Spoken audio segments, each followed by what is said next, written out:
About to start. Let's do it. Let's have a show. How's this start?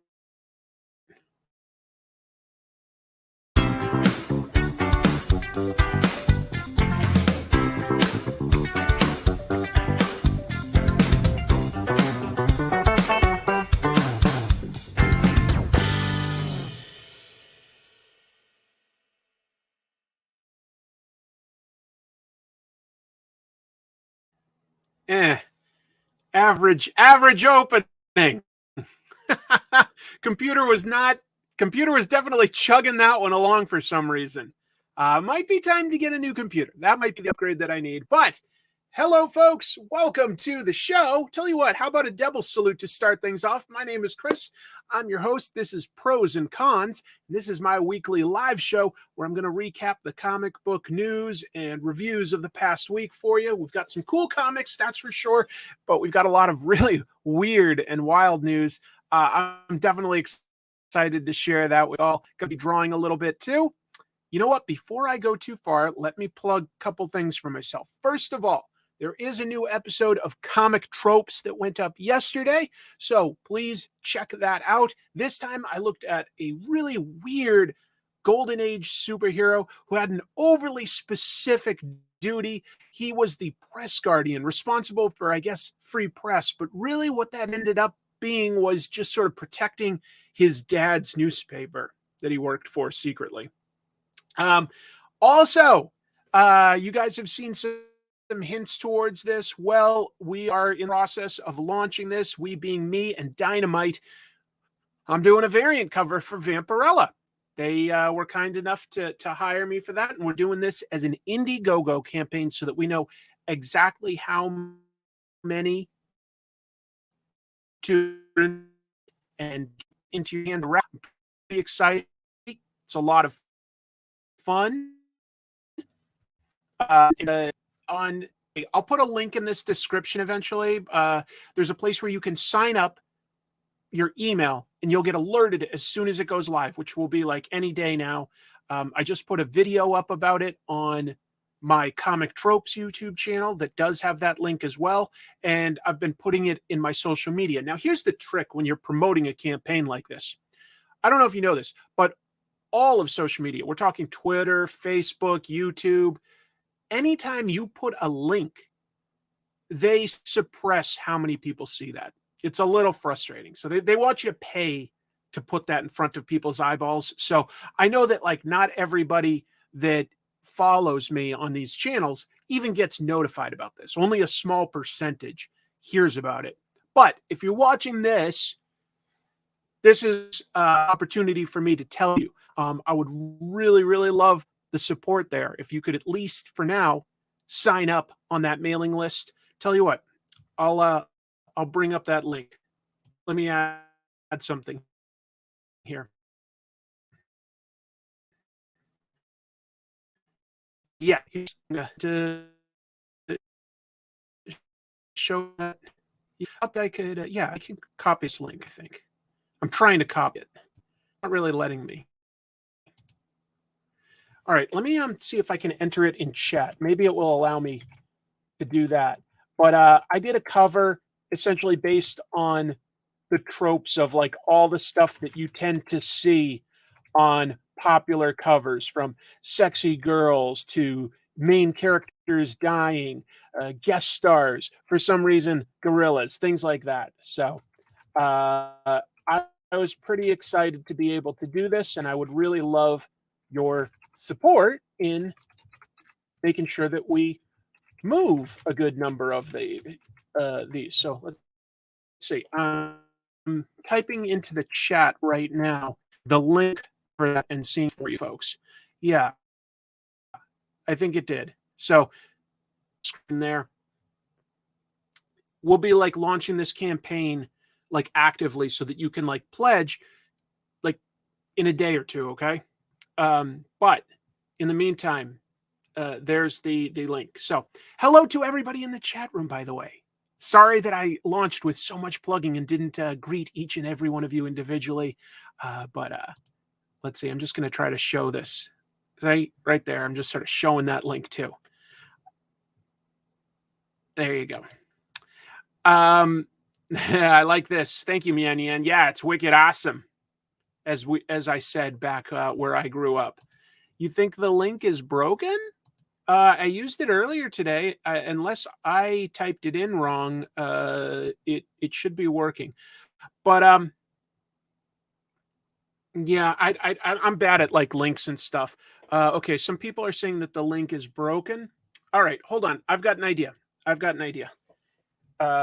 Let me try something. Yeah, it's definitely like working here. So I'm just doing a copy paste. Try maybe like one character wrong or something like that. See if that works any better. That one that I just posted into chat. Because I'm clicking it and it's definitely loading. And I just copy and paste it. Copy paste for the win. Thank you, MF. Cool. All right. Thanks for helping me with that, folks. I really appreciate that. Yeah, worked. Okay. Worked. Second link worked. It works. Okay. I mistyped something. My apologies. Lovely. Well, just so I'll give you some behind the scenes information on how something like this works. You could put this in previews, but it's probably better to harness my social media since I'm doing the cover. So that's why we're doing it like on Indiegogo. It allows you to like not have to set a pre-assigned goal, just sort of like hit the exact number of what we want to print, and then we know. It's a useful tool in this specific instance. And behind the scenes, the goal is basically to get like at least 500 people to sign up for this email alert before we actually launch the campaign, just to make sure that there's like a minimum level of interest. And I'm confident we can smash that, but I wouldn't get there unless I actually plug it. So I'm starting off by sort of plugging myself, and let me put that to the side now. And what we'll do is get into talking about some of the comics that came out this week. Wonderful, wonderful. Thank you, J Muse. I appreciate that. Randy, thank you. And congratulations to Randy Stone. He's got a Kickstarter up for issues 2 and 3 of his book, Bullet Adventures. You can also order the first issue there, and that's been successfully funded. It's got still a few more days going, but it's already successfully funded. So thank you. Thank you, Mickey. I appreciate you watching the Comic Tropes episode. Thank you so much.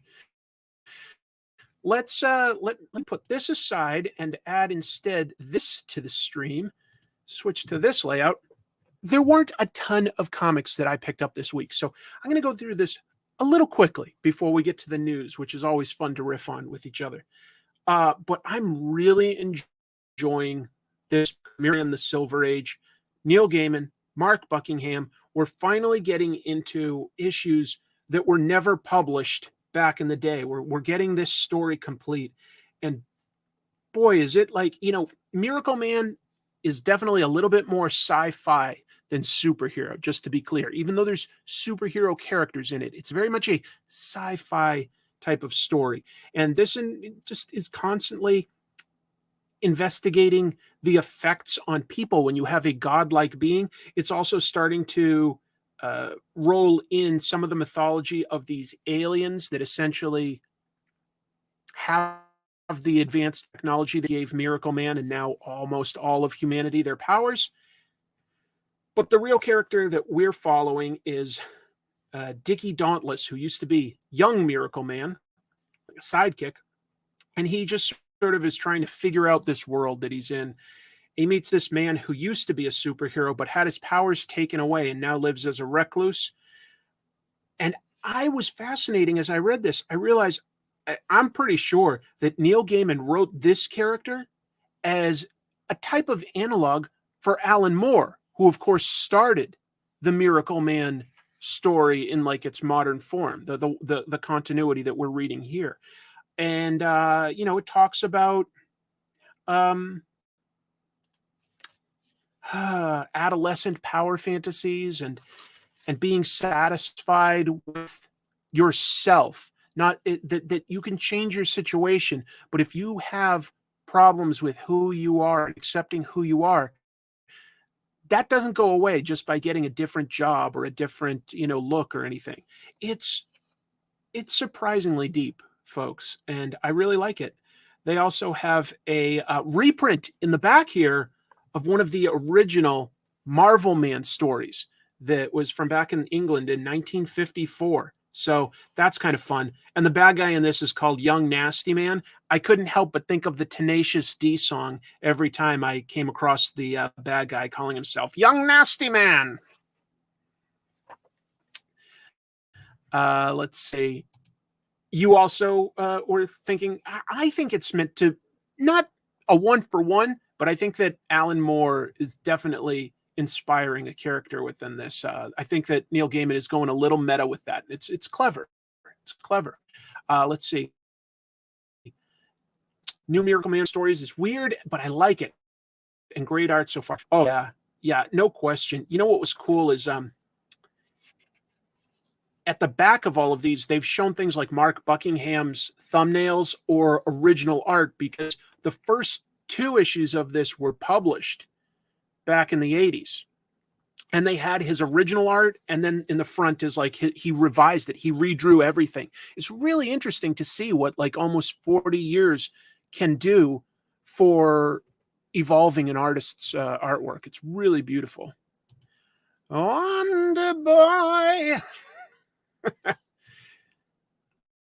Anyway, I recommend it, folks. It's really good. You can get a trade paperback of the stuff Alan Moore wrote, as well as the Golden Age.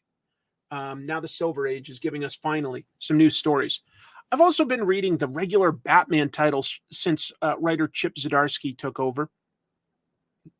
I'm going to sneeze. I didn't get like just overwhelmed by how good Batman is. That didn't give me pause. I'm going to sneeze. Yeah, I think that's it. Oh, let's see. Saw Mark Buckingham in Baltimore, and he signed a Miracleman for me. That's awesome. That's really cool. Congrats. Oh, I agree with you here, Void. Yeah, Void says Young Nasty Man would be a crazy rapper. One cool thing, by the way, about what was I going to say? Oh, Chip Zdarsky is his current book through Image, public domain. I probably haven't talked up that one enough, but it's really cool. It's a drama book set in the real world, and it's about a family making superhero comics. And there's some twists to it, like, business stuff and some industry history being like used to form characters' backgrounds. It's really, really interesting. Public domain. It's really, if you like comics and you're like, I want a story about the making of comics, public domain is a great example of that. It's really cool. Let's see. Thank you. Thank you, sister. Nice to see you. The Batman story here is art by Mike Hawthorne, who does a very good job. The story involves Batman has gone to a parallel universe that does not have superheroes, a world where Bruce Wayne died. And Gotham is controlled by a mysterious guy called Red Hood, who has Arkham under control. He's got a lot of people that we know as villains working for him, and he's got them and the police all on Venom, so they're all super strong too. So this is a Batman without his resources, no Batcave, no Robin, no nothing like that, trying to just use his ingenuity to make the world better and find a way home. And there's a backup story in it where Tim Drake as Robin is trying to investigate how to bring him home. And he's enlisted the help of super genius Mr. Terrific. Great name. It's fun. It's fun. It's always fun to see a twist on what you're used to. And, is this sci-fi? Yeah, it is. But sometimes Batman works as well as sci-fi. I like that Batman is such a versatile character. You can tell traditional superhero stuff with him. You can tell you can tell horror. You can do and you can even do weird stuff, and that's always a part of history for a long time. He has to wear a disc as are observed here, so a bat staff. Yes. Batman has to do a jump that's about like 2 stories high into a window and then fall another story. It's a pretty dangerous, risky move, but he's like, I fell from the moon and survived. I can do this. But of course, it does hurt him a bit. It's pretty cool. Hello, Tari. If I didn't say hello, and hello to everybody. I really appreciate you being here. I didn't realize, but I had missed Batman and the Joker, The Deadly Duo, issue 2. I did not realize that issue 3 and now 4 are both out. Somehow I missed that because I read the first issue and I kind of got a kick out of it. So I picked up issues 3 and 4. That's a lot to sort of recap and address, but I do like it. I like Mark Silvestri, and I feel like I haven't really followed Mark Silvestri's career in a while. But there was a time when I loved his work on X-Men and loved his work on Wolverine with Larry Hama writing. Great era. What's one thing that's interesting about this is that the arc, as I look at, I started to think that maybe it was done in pencil and not ink, because it sort of has a little bit of a washed out look sometimes, like the colors slightly muddy it, and I'm going, well, it must be based on pencils, right? But no, at the back they always give you access to this inked pages by Mark Silvestri. And these inked pages look gorgeous. They're definitely well inked. You know, there's some great spotted blacks. There's a lot of great detail. In fact, I'd argue that these black and white pages are possibly, in this case, more clear than the color pages. I don't know. Like, there's something that pops there about, like, you know, Batman and Joker, no question. But I also really like this black and white art. I don't know. But I personally am a fan of black and white comics. I have a lot of respect for artists. I sincerely do, especially these days. I think they've definitely figured out how to use digital coloring to their advantage. But I personally do prefer the black and white in this specific instance. I do. So that's kind of unique, but I thought that was cool to compare it. I like it when comics give us a little bonus in the back. Not going to talk about absolutely everything that I've read, but I also read a good amount of manga these days, and volume 33 of My Hero Academia came out. We are moving into the end game for this series, and honestly, like, I would say that most manga that's popular, somewhere in the 30s is probably like where a lot of them kind of tap out, is like that's been a good run. A book like Golgo 13 or One Piece that goes on for decades is definitely an outlier. And a lot of them go a lot shorter. But so we're moving into like the sort of end game.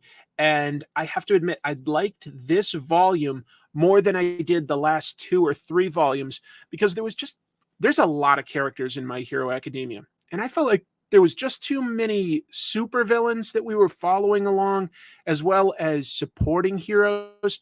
Finally, this has brought the focus right back to the main character, Izuku Midoriya, and it's nice to have that focus back. It really is. The art has always been fun. This does have a lot of good superhero action. What it does is it brings back his classmates also in a big way. They're trying to get through to him and make him realize that he does not have to solve everything himself. So I really like that. Let's see. People talking still about Mark Silvestri saying, hope Mark does more Top Cow universe stuff too. Totally understand that. Oh, Andy's here. That's nice to see. I really hope DC publishes a black and white version of this book. Well, I would love that. You know, I sort of always talk up black and white versions of the comics, though, because I like it. You know, I read a good amount of manga these days, and one thing I do like about good manga is all the fantastic work they do with screen tones. Not just for texture, but to give it depth. I mean, I look at this, and this is black and white, but there are different grays, and there's also different like patterns and stuff. Like, you know, even like this ground here, there's a subtle gradient here, and it's more than enough to give the work depth and texture. It's more than enough for me. I really like what manga can do with gray. And it's faster than ever now that you can do most of this digitally. Back in the day, that was all by hand, which is kind of fun. It is fun, but it's not certain. We love our color stuff. I get it, but I like black and white a lot. Let's see. Have I ever seen the anime Tiger and Bunny? No, I don't know that one, I'm afraid. No. This is the last thing I picked up this week. I won't go into a deep review on it, but I got this back issue of Star Wars back when Marvel had it, and boy, were they like, you know, just sort of winging it. And it was rare for them to explore some background on a character from the movie. They more created a lot of their own original characters. There was more the illusion of change, but this one gave us a backstory on Boba Fett. Now, it's all been retconned several times at this point, but it is interesting. They've got like a version of Mandalore and Mandalore culture. Great artwork by the late Gene Day. So this is actually a really fun, cool issue. It may not be considered canon anymore. That doesn't really matter to me. This was actually a stronger than usual issue of Marvel's Star Wars comic, which had its highs and lows. It was a very inconsistent comic, to be fair. Had some great artists, that's for sure. You know, Howard Chaykin, Walt Simonson, in this case, Gene Day. But it also had like a lot of rotating artists and writers. So kind of weird. All right. So I'm going to draw a little remark. I've got a few very loose lines here. I'm going to draw Red Sonja, and this is purely because I will be selling some of those covers with the ability to add a remark. In other words, a quick little sketch by me. And so this is meant to be more or less an example of that. But you know what I should add instead is the news. Let's go into the news.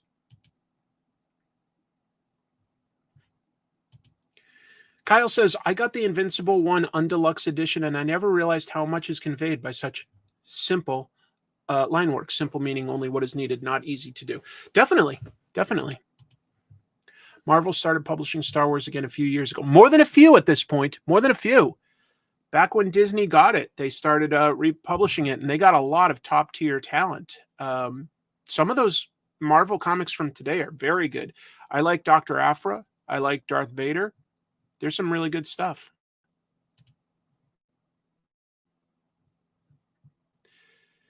Human Falafel points this out. This is a little bit more comic strip news than comic book, but yeah, Hagar the Horrible, you know, the brutish Viking.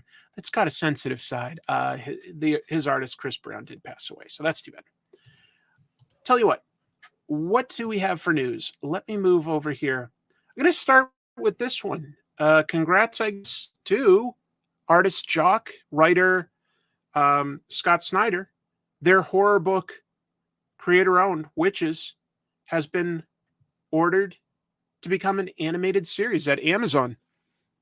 Amazon is adapting a lot of comic book properties, and why not?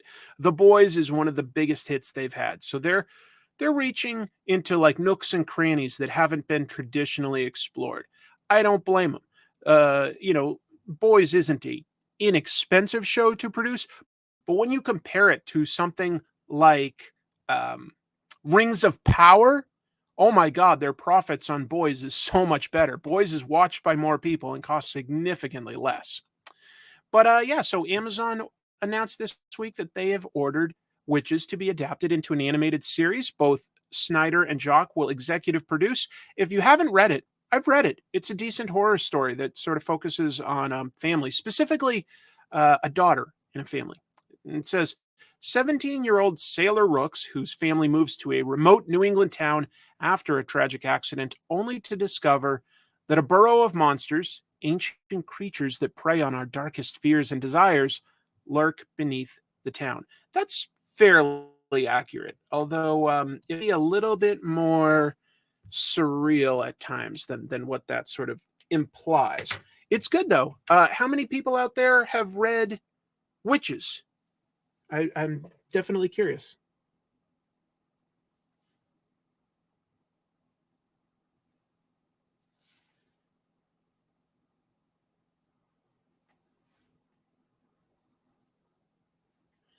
Let's see.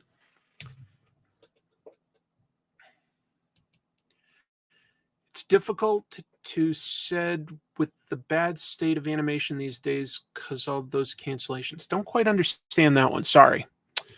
I have not even heard of it until now. No? Oh, okay. Scott Snyder's a pretty big name, so I thought you might have heard of it. I also did an interview with Scott, which I was grateful to do, and he talked about a bunch of horror stuff and why he likes horror so much.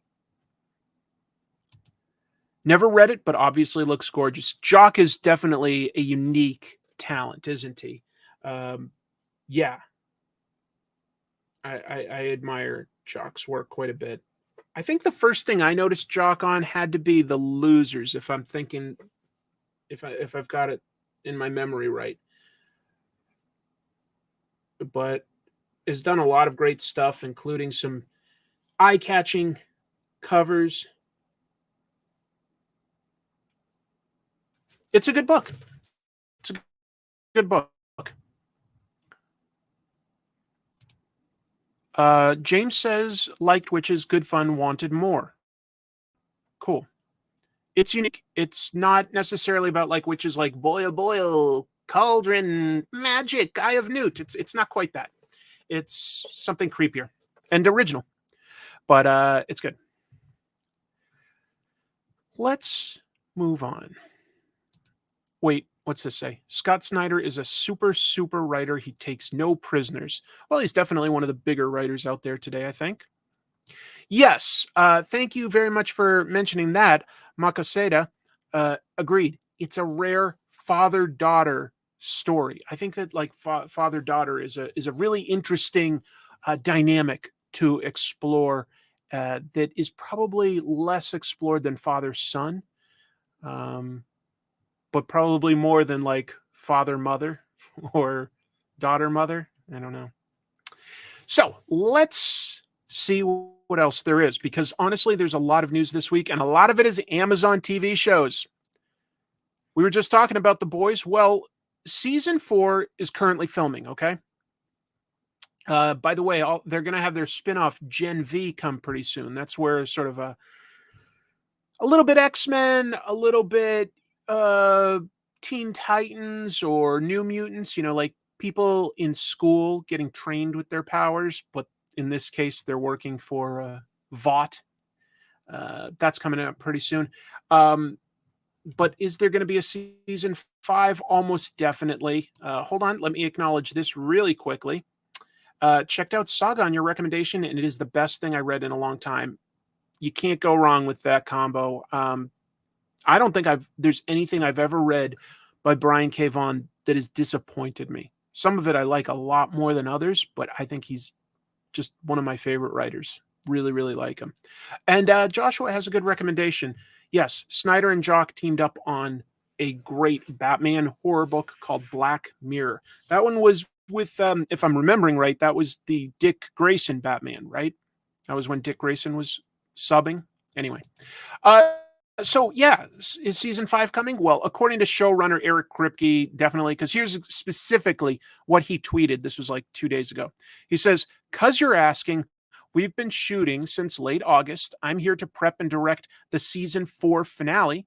No, not the series finale. There will be more. Most importantly, season 4 premieres at some point in the future in our discernible reality." So I thought I'd acknowledge that. Oh, look at that. Thank you so much, Darian. I really always appreciate the support. It means a lot. A lot. I'm very curious, having read The Boys, what where they're gonna go with like seasons 4 and 5. Like they've definitely been going plenty in their own direction, but there's only so much material to sort of adapt and work from. So definitely curious what kind of directions they'll be going. You know, there's not tons of comic stories left to adapt. They were moving at a good pace in those first like 2 seasons through a lot of the material. Amazon would be nuts to stop boys now. Maybe. You know what's funny is, hey Clay, don't worry about it. You know, hey man, that is possible. Even as big as it is, I could still see them ending it at a certain point.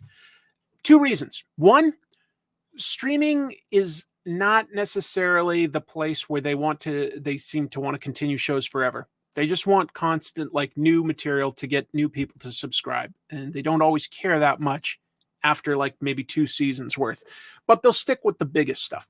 So it's not quite the same as network TV. They just don't have the same vested interest in continuing forever.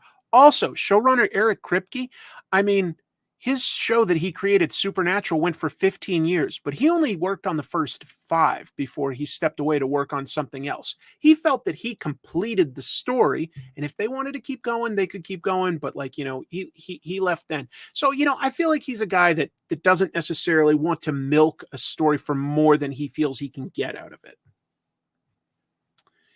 Yeah, there could be spin-offs. I totally agree. Just like Breaking Bad had things like Better Call Saul and that movie El Camino, things like that, which were excellent. You know, maybe Gen V, and maybe they come up with a new idea set in that world, and that's fine. But I do think that, like, you know, maybe like 5 seasons may have been enough.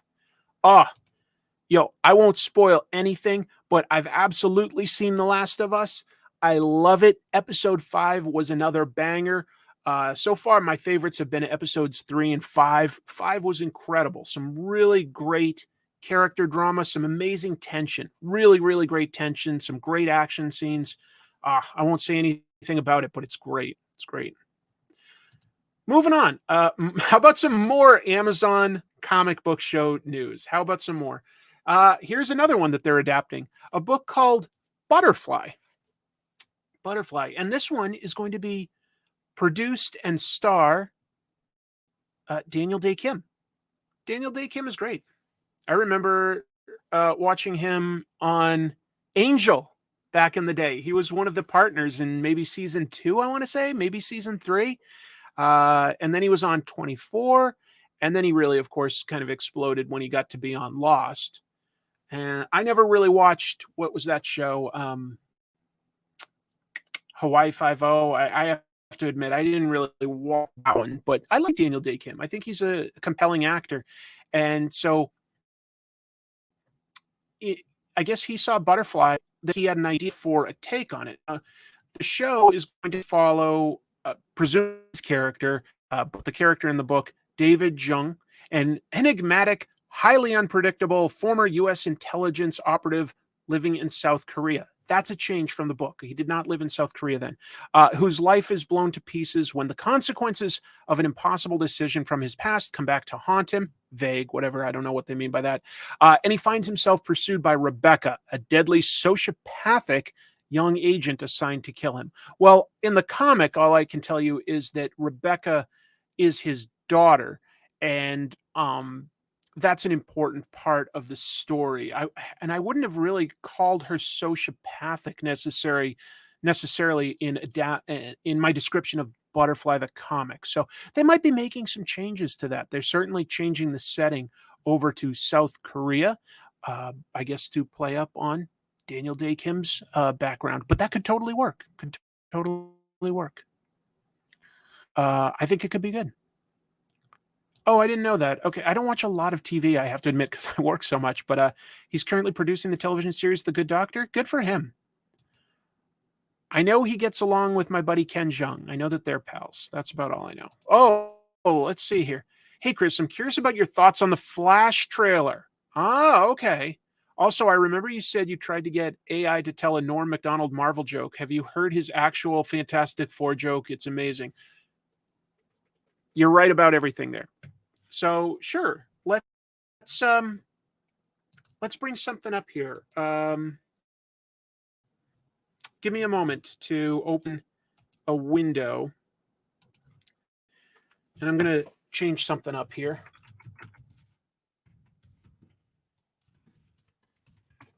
And I'll talk about some of these things that you just asked. First of all, yes, one time I told AI to tell a Norm Macdonald Marvel joke. It was terrible. It was like, why does Iron Man have so much trouble? Because he's always with the Avengers. I was like, that's awful. What else? Oh yes, and on one of Norm's albums, he has a joke about Mr. Fantastic naming himself. I don't want to tell Norm's joke because that's not fair, but I love Norm Macdonald. I got to open for him back in the day, back in college. Was it 1998? I want to say. I've lived some different lives. When I was in college, I did improv and stand up. Didn't really stick with it, but yeah, it was a great opportunity to meet Norm. Norm was so nice. I always found him super, super funny. And if you want to look it up, his joke about Mr. Fantastic naming himself is pretty great. I didn't even know he was a nerd until I heard that joke. Let me add some. Let's see. Stop this screen, and I need to add a different one. Someone asked, I did stand up. Was I good? I don't think so. In retrospect, I think my jokes were pretty bad. I mean, I was like 20 or something. I did fine, but I don't think my jokes were anything great. I barely remember what I would joke about. It was really meaningless stuff. I have always sort of wanted to get back into it, but I just don't have the time to sit down and write jokes. I'd love to get up on stage. I think that would be a blast, but I just don't have time to write jokes. If I had time for anything right now, I'd want to write comics first. Jokes, if I had even more time, but it's just not realistic. But I do like doing that. I like being up on stage. And what else was I going to say about that? I wasn't great, but I got invited to perform at all the clubs and bars and stuff in New Orleans, and even got offered to perform regularly at a casino in Biloxi. But I just didn't have the time to do that. I was like, I'm still going to school. I don't have the time for that. But thank you for the invite. Let me share this. I can't really zoom in too well on that, but there was a Flash trailer, which was also very much a Batman / Supergirl trailer. I think that there's almost as much Batman as there is Flash. But hey, you know what? If you're going to sell a Flash movie, having more than one Batman in it is not a bad way to go business-wise. It definitely has a few questionable elements, like the villain seems to be General Zod, who I do not traditionally think of as a Flash villain. I don't think it would have been too hard to come up with, I don't know, Savitar or Reverse Flash or something like that. But no, it's General Zod because it's still very much in that continuity. I'm not going to go too into depth if you haven't seen it, but look, it gives us Michael Keaton as Batman. If you haven't heard about that over the last 2 years, you're definitely going to be exposed to it before it comes out. Okay, so there was one quick shot here where you got to see a bunch of different bat suits in the Batcave. It went by really fast, but this all the way on the right, we've got sort of a goggle version, and then the second from the right is a version with like some sort of metal wings and like reinforced. It really reminds me a little bit of the Kingdom Come Batman. from Alex Ross, Mark Waid. But yes, so we're getting that Batman back as well as Ben Affleck. So there's at least 2 Batmans in the movie. Look, here's the thing. I've been talking for the last like 2 years about Ezra Miller's problems. Maybe not 2 years. I've been doing this live show for about a year, but Ezra Miller's problematic, has a lot of issues, but they're in therapy right now. And I think that Warner Brothers doesn't want to necessarily announce that they're canning Ezra Miller until the movie comes out and Ezra is out of therapy or whatever they're doing. But yeah, there's my sister saying like that piqued my interest. Love Michael Keaton Batman. I know. Well, he's a great actor, isn't he? He's a great actor. He can add a lot. He's going to add a lot. There's a lot of Michael Keaton voiceover in the trailer. But Ezra Miller's like problematic, right? And I kept going like, well, I'm not excited for this movie that's had all these reshoots, had all these problems behind the scene. We already know that, like, you know, that sort of universe is going to go away or something. And then I see the trailer and I was like, boy, gotta admit, that does look fun. It's a DC superhero movie. I don't know that it focuses 1000% on Flash. Flashpoint is not my favorite Flash story, but it could be interesting, you know? It could be interesting. It looked fun. It did. I have to admit that. Guardians of the Galaxy Volume 3 also got a trailer during the big game, and that looks fun in a very different way.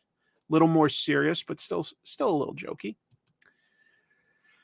Yay for Michael Shannon. I love Angry Crazy Zod. I did not expect Zod to come back, but look, there's probably a bunch that they're not showing us in this trailer. I hope, because I want to be surprised by some stuff. Maybe there are some Flash villains in it. We certainly didn't see Barry Allen's girlfriend too much in the trailer, and I understand she plays a big part. We'll see. It looked fun. Oh, look at that. Yeah, of course. Michael Keaton would be great in a live-action Batman Beyond film, but who knows? Maybe that's sort of the role that they're going to give him here. It's definitely not... They're only taking, like, the highest level stuff from Flashpoint. You know, Flash goes back in time to save his mother's life from when he was a child. When he goes back to the present, it's had a ripple effect. It's changed the world. In the comics, that meant, you know, all sorts of different characterizations for all the superheroes, mostly dark. But in the movie, I think they're simplifying it to just say, guess what? That eliminated superheroes. Like they just, none of them came to pass because of that, or something close to that.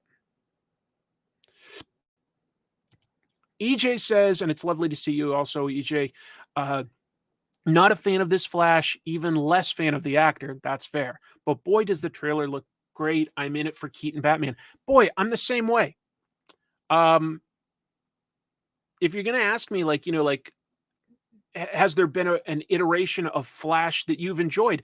There'd be a bunch that I would mention at least 3 actors before I got to Ezra Miller as enjoying his Flash. Because Grant Gustin on the TV show, I don't always like the TV show, but he's pretty great. He really is. He's a good Barry Allen. He's a good Flash. Back in the day, John Wesley Shipp in 1990 or 91, whenever it was that we got that TV show, that was an era where we did not get many comic book properties on TV. So that was exciting at the time. And he was charismatic and fun. That was a good iteration. Michael Rosenbaum played the animated version of Flash on things like Justice League Unlimited. He was fantastic. He was a really fun and kind of funny version of the Flash. I would list all of those as versions of the Flash that I've liked more than Ezra Miller, who he's a little funny, but he's very awkward. He runs very strange. You know, I want Flash to run confidently. There are actors that have good runs and actors that have bad runs. You know, like here, I'll bring it up. Here's an example of somebody that looks good when they're running, in my opinion, okay? Tom Cruise runs with confidence, pumps his arms, goes 100%, looks like he's seriously trying to get to a goal or get away from something. Good running on screen, no matter what you think of him. Here's one that's terrible at running on screen. Very awkward. Also an action hero. Okay, I don't know if we can even see it. Keeps his arms down and just sort of flops them around while he like runs. I'm not even like trying to be mean. This is legit how he runs. He just sort of he just looks exhausted. Like, look at all these different shots. He like runs with arms down. He just sort of like he's doggy paddling through the water. He just sort of like waves his arms like windmills them. It's so awkward. And that was before he weighed like 400 pounds. So anyway, I don't know if I was nice, but you know, these are actors that have runs and some of them are better than others. Thank you for the super chat, Max Power. How hard do you think the Warner Brothers execs had to be held back to be kept from bringing in Watchmen? Yeah. Hey, I hear Watchmen's popular. Can we throw in Dr. Manhattan? Have him transform into a car in the Flash trailer? Yeah. If you ever want to see a funny video, just look up an animated GIF or a video Steven Seagal running. It's pretty funny. I have to admit, he just does not have a powerful run. He does not look cool. Does not look cool. All right. I'm going to add back the news that I had. Let me choose that. And we'll continue with another piece of news. You could be sort of right, Carlito. Maybe more of a speeding thing. Let's sort of glide a little. I don't know, but why? It's the Flash is about running. Get somebody to like, I don't know.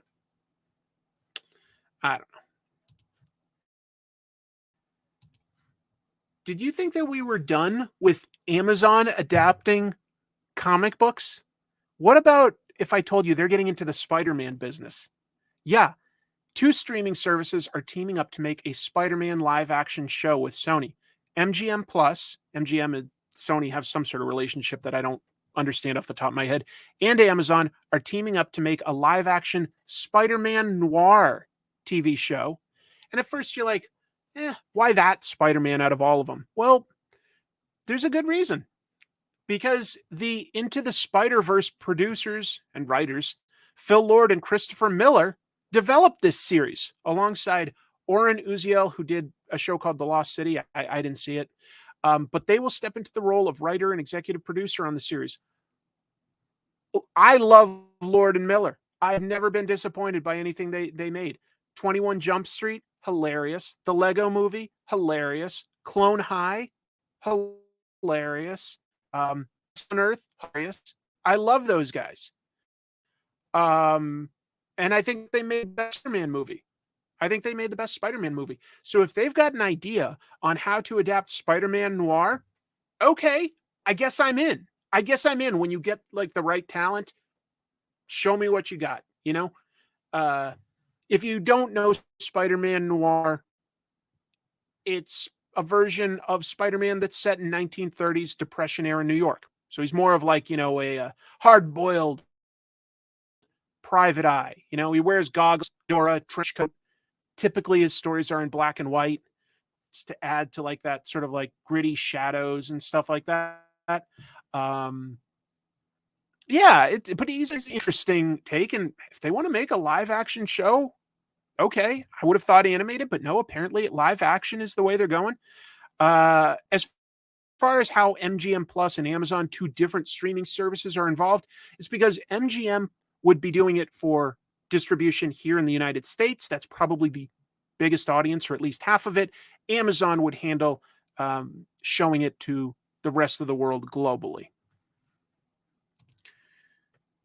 So, could be cool. It's not that MGM has the rights to Spider-Man. They would just be like the channel, essentially, that Sony is using.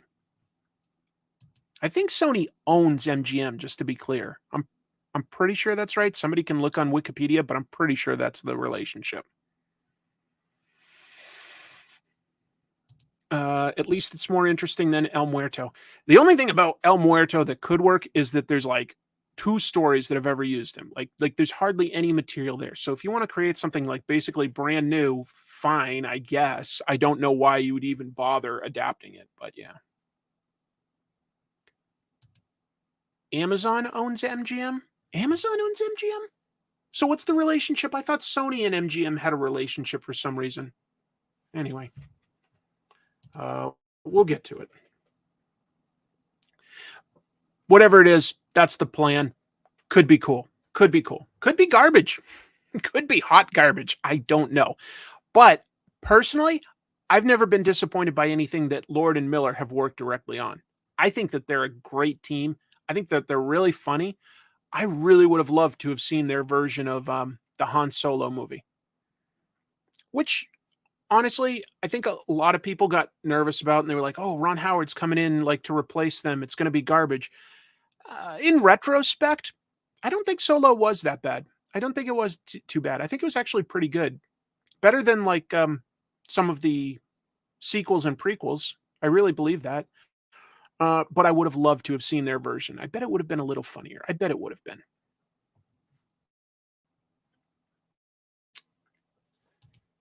Yeah, that's right. A roguish type is pointing out this is the second Spider-Man show coming to streaming because Silk is being adapted by Angela Kang, who was a showrunner on Walking Dead. So she's adapting Silk. Mm-hmm. Bringing back jokes from last week. Victor's got it. George Santos just confirmed he will be playing Spider-Man Noir instead of producing it. Yes, and then he will produce the Broadway musical.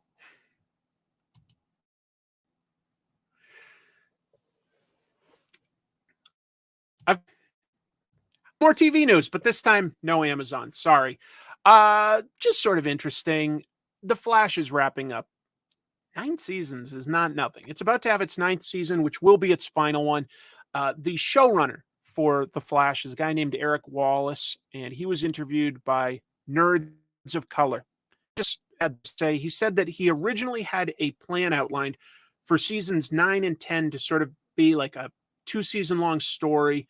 And within that, he was going to adapt 2 comic book stories. One is Forever War, and second was he wanted to do Blackest Night, which is really more of a Green Lantern story, but it starts to involve everybody because they've got like all the colors of the rainbow for rings. The Flash becomes, what was it, like the Blue Lantern of Hope? A little goofy, a little broad. I don't know. But they ultimately, they being like the CW, were like, no, let's wrap it up. You get season 9 and it's only going to be 13 episodes. So he had to throw out all those ideas. That's not going to happen. But yeah, that's interesting, Jojo. It says the Flash series has gotten to almost unwatchable. They're lucky to be getting a season 9. I think I saw through the first 4 seasons, maybe a little into season 5. I definitely did stop watching. There were just too many CW shows at a certain point for me. It really was impressive that they had this universe, but it became too much for me. I got through the point where they did Crisis on Infinite Earths, and I don't think I even watched the full seasons of all those shows, but I got like up to that. I got up to that.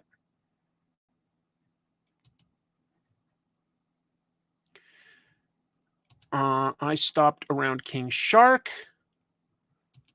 They should make Elongated Man go to hell like in New 52, or just in 52, excuse me. Yes. Season 1 and 2 of Flash were incredible for the time. I've dropped on and off since then. Season 1 was really good. And season 2 of Arrow was really, really good. But yeah, I think that the problem is that they both sort of peaked pretty early, to be honest. And then they just sort of kept going. Chemdog says watched all of The Flash. Are most of the original cast still around by now? I haven't kept up the last couple of years, so I don't really know. I just thought it was interesting thinking about a Blackest Night TV version. It probably would have been their annual crossover, I bet, because they usually try to do an annual crossover episode where they've got like, they save up their budget and they do guest stars from whatever shows or etc. that they can. We'll move on. Here's the biggest news of the week. I haven't had news this weird in a while. Warren Beatty has the rights to Dick Tracy, in case you didn't know, to adapt for like film and television.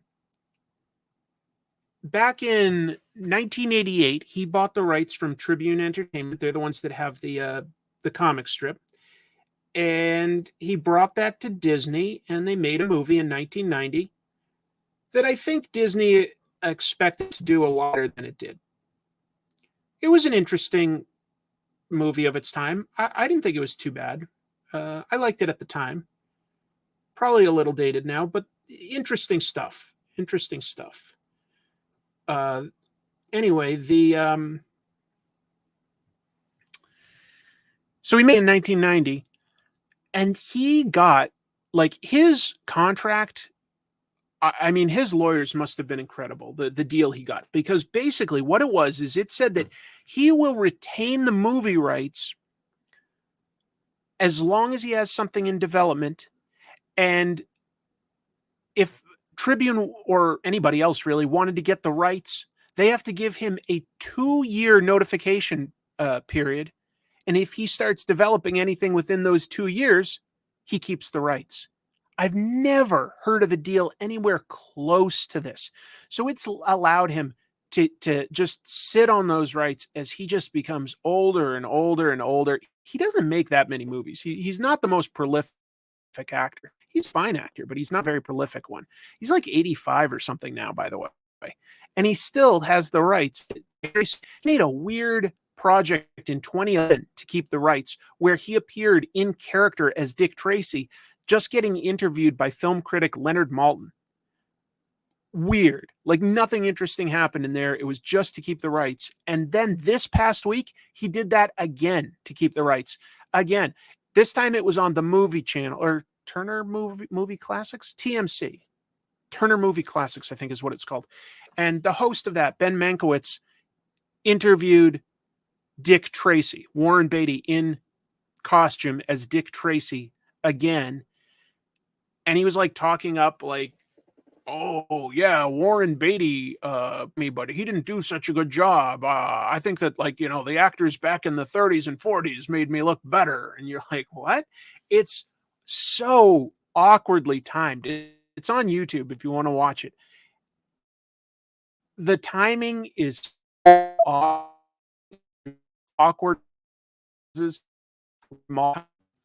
It also all over a Zoom interview this time, so it's not even in person. It's got the added awkwardness of like Ben Mankiewicz and Leonard Maltin sitting together and just talking to a big TV screen that has Warren Beatty as Dick Tracy on it, and then they eventually add Warren Beatty as well. So he's appearing as both himself and as Dick Tracy, as though he's actually Dick Tracy.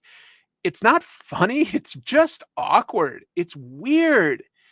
And then at the very, very end, both Warren Beatty and Dick Tracy are having lunch together in a diner talking about what they should do for another Dick Tracy movie. But nobody wants to see an 80-year-old man playing Dick Tracy. Hoping for a news week without a comic shop robbery. There is not one this week. That's right. No big comic shop robberies that I came across. So I don't think that there's any bad news like that. Weird that they don't just do an actual project considering all the comic adaptations. I don't think that... I don't understand Warren Beatty's logic, if I'm being honest. He's obviously sitting on the right to speak their view. I don't know how he can't sort of just produce it and hire somebody else to be Dick Tracy at this point and still make money off of it. I really don't know. I don't know why he wants them if he's not actively making a movie. Like at a certain point, it's like, you're not really making money on this. I get that it's a valuable property, but only if you do something with it. So it's very strange. Maybe Seagal should play Tracy next. Thank you for the super chat, Larry. Ooh, that'd be one beefy Dick Tracy. Martin says if he wants to hold on to the rights, fine, but he should be the producer of a project and have another actor play Dick Tracy. I've heard a bunch of people say like John Hamm, and it's like, yeah, we all want to see John Hamm play a superhero. He's getting a little older, so somebody like Dick Tracy might be more appropriate than like, Superman or Batman or something. But yeah, Dick Tracy has a lot of potential. Like I've done an episode on Dick Tracy. The Dick Tracy comics were way more violent than you might think, especially if all you know is really like this 1990 movie, because the 1990 movie was kind of tame compared to like the violence in the comics, to be honest. Chris Pine? Maybe. I think you got to have somebody with a definitely like, a real strong chin. Oh, apparently Bruce Campbell tried to do a show like way back when. And again, like Warren Beatty was like, no, my rights. Seagal would make a good Dick Tracy villain, no makeup required. If you want to see when Al Pacino started going to just yelling territory instead of acting territory, I really think that Dick Tracy might be a really good marker for where he started being kind of over the top with his delivery, because I mean, I don't think, Godfather or Dog Day Afternoon, you could really say that, but all of a sudden by Dick Tracy and what Scent of a Woman had to be right around 1990 or 91 too. All of a sudden he was just, oh, that's his acting style. Oh yeah, Mikado, the Dick Tracy comic by Kyle Breaker. Super good. Yeah, super good. Right. Everyone died in the movie, much like the comics, but less gruesome. Yeah, they did kill him off, but they weren't as violent as like the comics. Hoo-ah! I'm big boy. Moving on though, but trust me, if you want to laugh before I move on, pull up this Warren Beatty, Dick Tracy interview. It came out this week. TCM. It's so weird. It's so awkward. It's like a 30-minute cringe fest. TV, we're done. Now we're into some movie stuff. Constantine 2, is it still coming? Obviously, James Gunn recently announced a new slate of projects for the DC universe, a lot of cohesion there, and a lot of projects got canceled. We know that, for instance, things like Doom Patrol and Titans and Pennyworth, all that stuff got canceled. No more plans for Wonder Woman 3 or Aquaman 3, etc. What about Constantine? There was rumor that it also wouldn't continue, even though it was only like about 2 months ago that we heard that they were going to make a movie of it. Well, Entertainment Weekly just flat out reached out to Warner Brothers for a comment, and a representative for the studio said that the Keanu Reeves-led sequel is not been canceled, that it is definitely moving forward, and Keanu Reeves says that he has been asking ever since they made that first one to do more. Keanu does not play the same version of John Constantine that we see in the comics, obviously. He's not British, he's not blonde. But he is still a bit of a bastard, that's for sure. And the world around him still felt pretty authentic to Constantine, Hellblazer, whatever you want to call it. I liked it. I would be down for a more loyal adaptation as well. But Keanu as Constantine, even getting older, I'm still there. I would go see that if it was on the level of quality as that first movie. I think that Constantine is a good movie. It might not be a great adaptation. It might not be, but it is still a good movie. It's entertaining. It's got a story to it. It's got like a weird mystery plot. It's got bad guys that actually seem threatening. It's got interesting effects.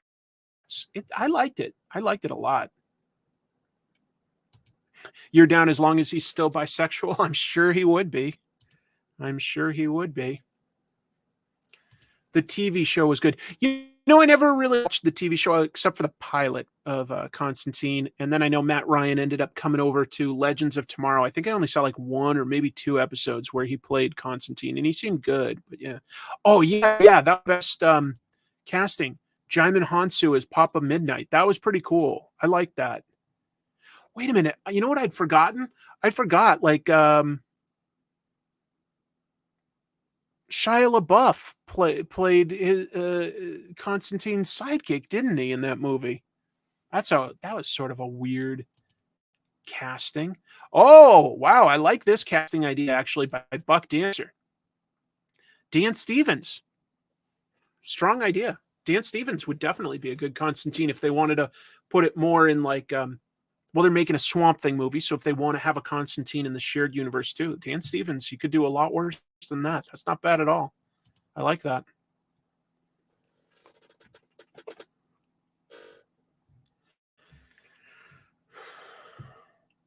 Tom Hardy, hey, I'll see anything Tom Hardy does, so they don't have to work too hard with anything if they want to cast him. We'll see if it happens, but Warner Brothers says it is. The French government got really mad at Black Panther this past week, specifically one guy, just to be clear, but he represents them. France's Minister of the Armed Forces, a guy named Sébastien Lecornu. He tweeted this, so like I guess he was pretty mad at the Black Panther movie. He tweeted this while also, just to be clear, sharing a clip from the scene that I've got like a screen cap of there from the movie.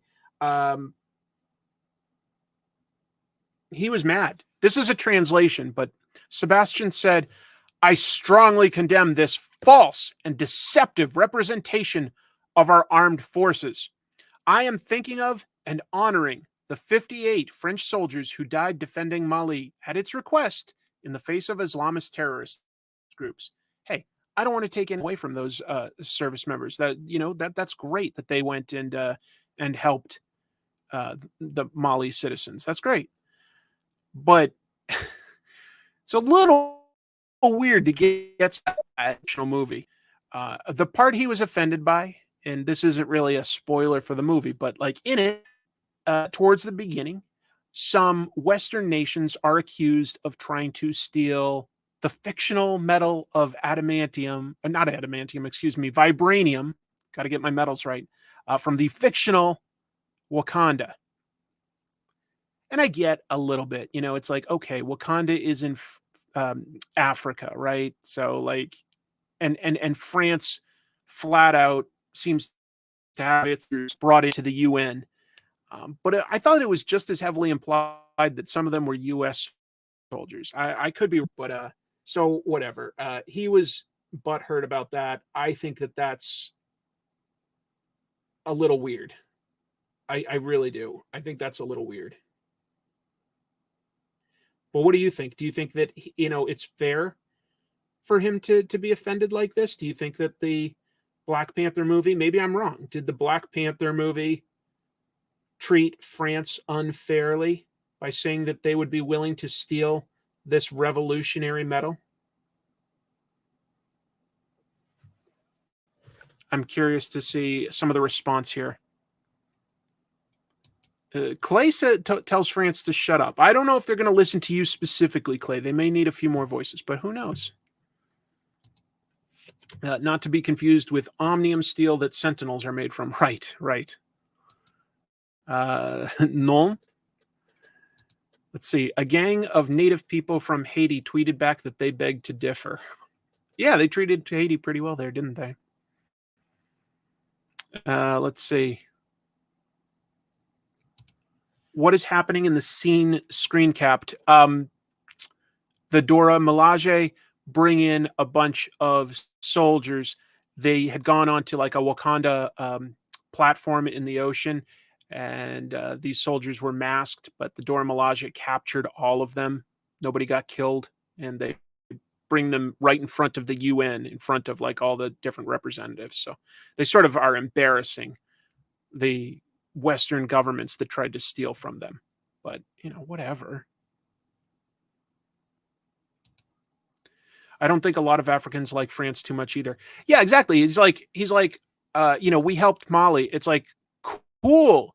You also have a history of subjugating and colonializing like about a dozen nations in Africa.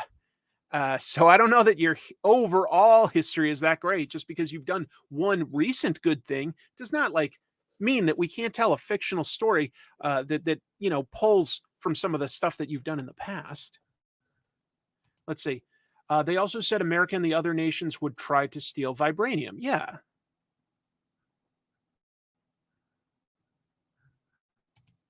Let's see.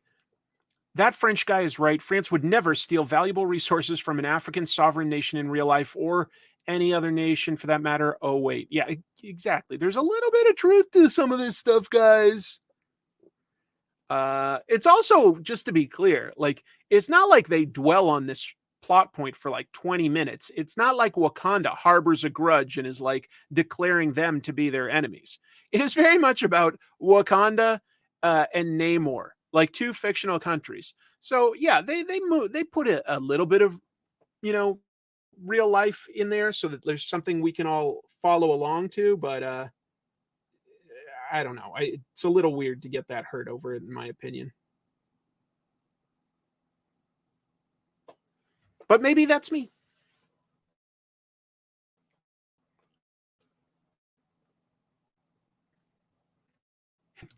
Oops. Sometimes my computer goes slow on this. I know that like my bandwidth just does not seem.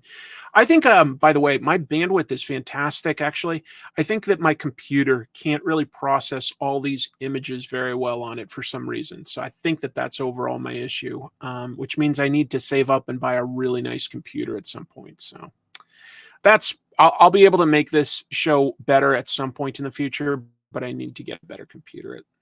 And those are not cheap. Moving on. I don't have any numbers. I do have pieces, but I think that it's good to remember comic book week.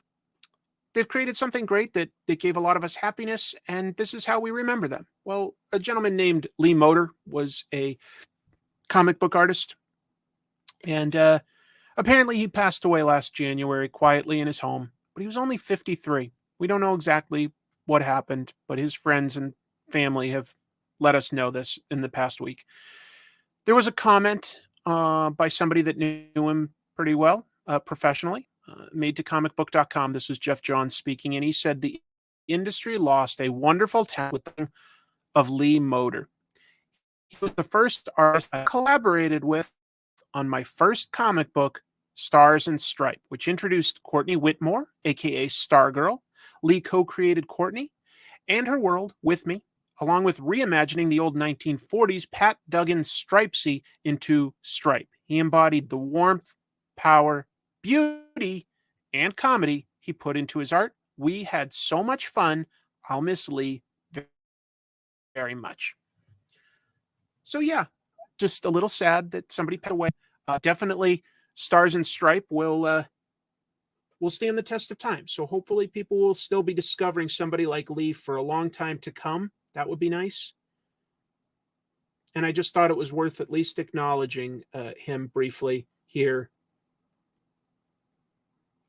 It's not fun to mention people that have passed away, but it's good to remember them, I think. It's good to remember them.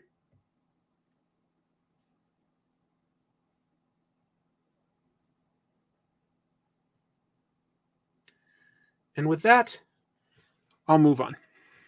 Oh, hold on. Let's acknowledge this. This is relevant. I met Lee briefly a couple of times. He seemed like a lovely gentleman. I remain a big fan. That's really nice of you to say, Andy. I did not meet him, so I don't have a comment like that, but that's really nice to hear. Unfortunate to hear the world lost such a talent. Absolutely. 53, as I get older, 53 just does not sound that old to me. It just doesn't. You definitely want people to experience more of the world than that. Here's one that I thought was interesting, and that like I saw this video game promoted quite a lot in the build-up. You know, it seemed like it was close to a AAA title, so I expected Midnight Suns was doing well. That was my thinking. But apparently no. Midnight Suns has not performed well. As far as what it is, if you're not, I did play it. Plenty of us did not. It's a card-based tactical video games. So it is a video like you card decks and allow you to play or carry against enemies. So maybe turn-based strategy, I'm going to guess. I don't know. I didn't play it. All I know is that I saw these, like trailers and ads for it forever. So I really thought that it was a big thing. But the CEO of the company that made the game, Take-Two, is a guy named Strauss Zelnick, and he was interviewed by Bloomberg, and he admitted that it has been a commercial failure, is what he called it. Why? Why would it be a failure when it's got like some of these big characters? It had a pretty good promotional push. Well, some of the thinking online that I saw mentioned that when it launched, it did have several technical issues that needed patches. That can tank a game at the beginning.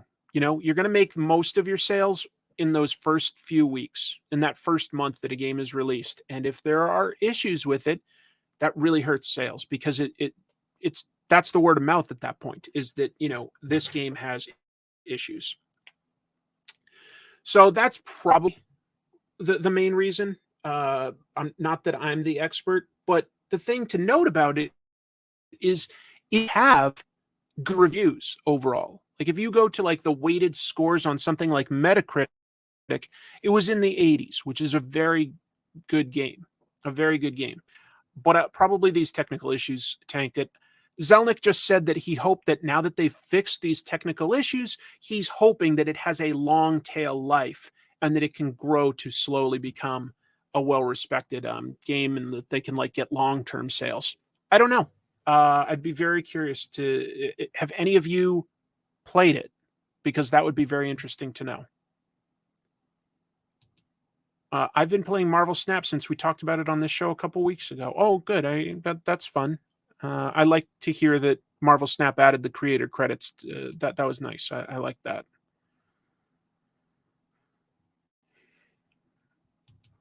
I did know this was a card game. I thought it was more along the lines of Avengers or Guardians of the Galaxy. By the way, underrated game, Guardians of the Galaxy. That's a really fun game. That's really good. Avengers also had a lot of technical issues, and I eventually stopped playing that one. So I didn't love that. Well, anyway, it doesn't seem like there's a lot of talk about that. So I'm going to move on to the next news item. This is bombing me, but Sailor Moon is teaming up with super high-end fashion. This is relevant. Jimmy Choo. Okay, I didn't type that here. Jimmy Choo is who's making the stuff. Has collaborated with the creator of Sailor Moon, a lovely woman named Naoko Takeuchi. And this stuff ain't cheap. This stuff is not cheap, okay? We're talking like the low end would be like they've got like a slim wallet for about $430. Boots go up to about $1,500. So not cheap to get this stuff. This is definitely targeting an interesting demographic, I think. Like, what fans of manga, female fans of manga that have lots of money. To be fair, Sailor Moon is pretty well known because of the anime as well, right? So like maybe arguably better known because of that. But this stuff will go online tomorrow, Valentine's Day. Don't forget Valentine's Day.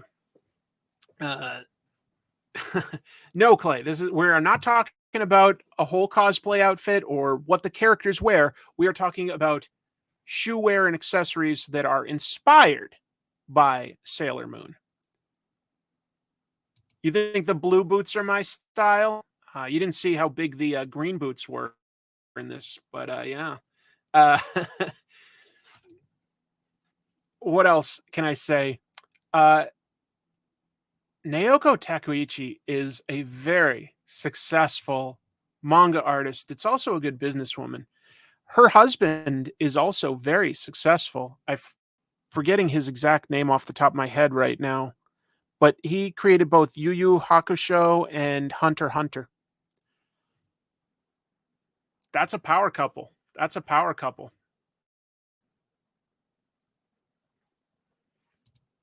Let's see. All good games have technical issues when they come out. Yeah, well, AAA games tend to have most of them worked out, is all I can say. This is related. Max Power says there was a $1,000 suit for JoJo's Bizarre Adventure Part 5 when the anime was airing. Wow. But that's a whole suit. Here, we're just talking some shoes. Yes, thank you. I was remembering Togahashi. Thank you, Yoshihiro Togashi. And the Psycho brand JoJo watches were for hundreds of dollars. Well, there you go. There you go. High end.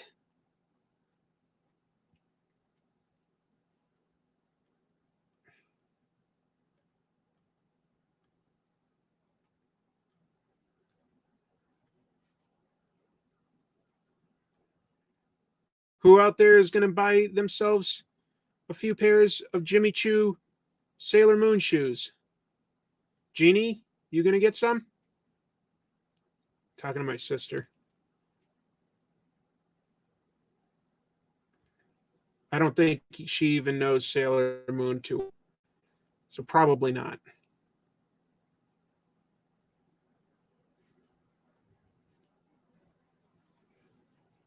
Best guess, probably not.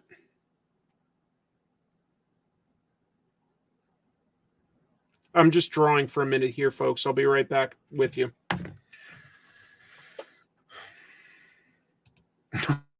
Only if they come in a size 15. Hey, for $1,500, they better come in the right size, right? You don't want moon shoes, Joe. You want moon boots. Moon boots. Ha! Moon boots. Hi. Can't wait for the Jimmy Choo brand Paste Pot Pete wear. Well, to be fair, when I star as Paste Pot Pete, and you know the movies definitely bring in that high level Jimmy Choo shoes and accessories and everything, I think the family of Jack Kirby should really get that money. I won't take any for myself, even though I'll be Paste Pot Pete. Yes, I'll be selling Paste Pot pants. Paste Pot pants.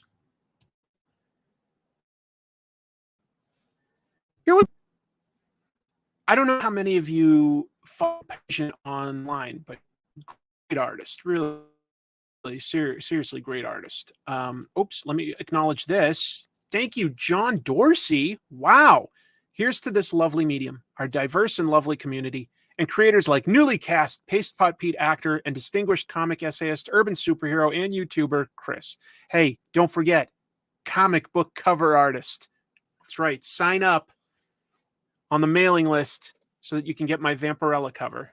I'll have the link in the description as soon as we finish this, but thank you. Thank you. That's nice.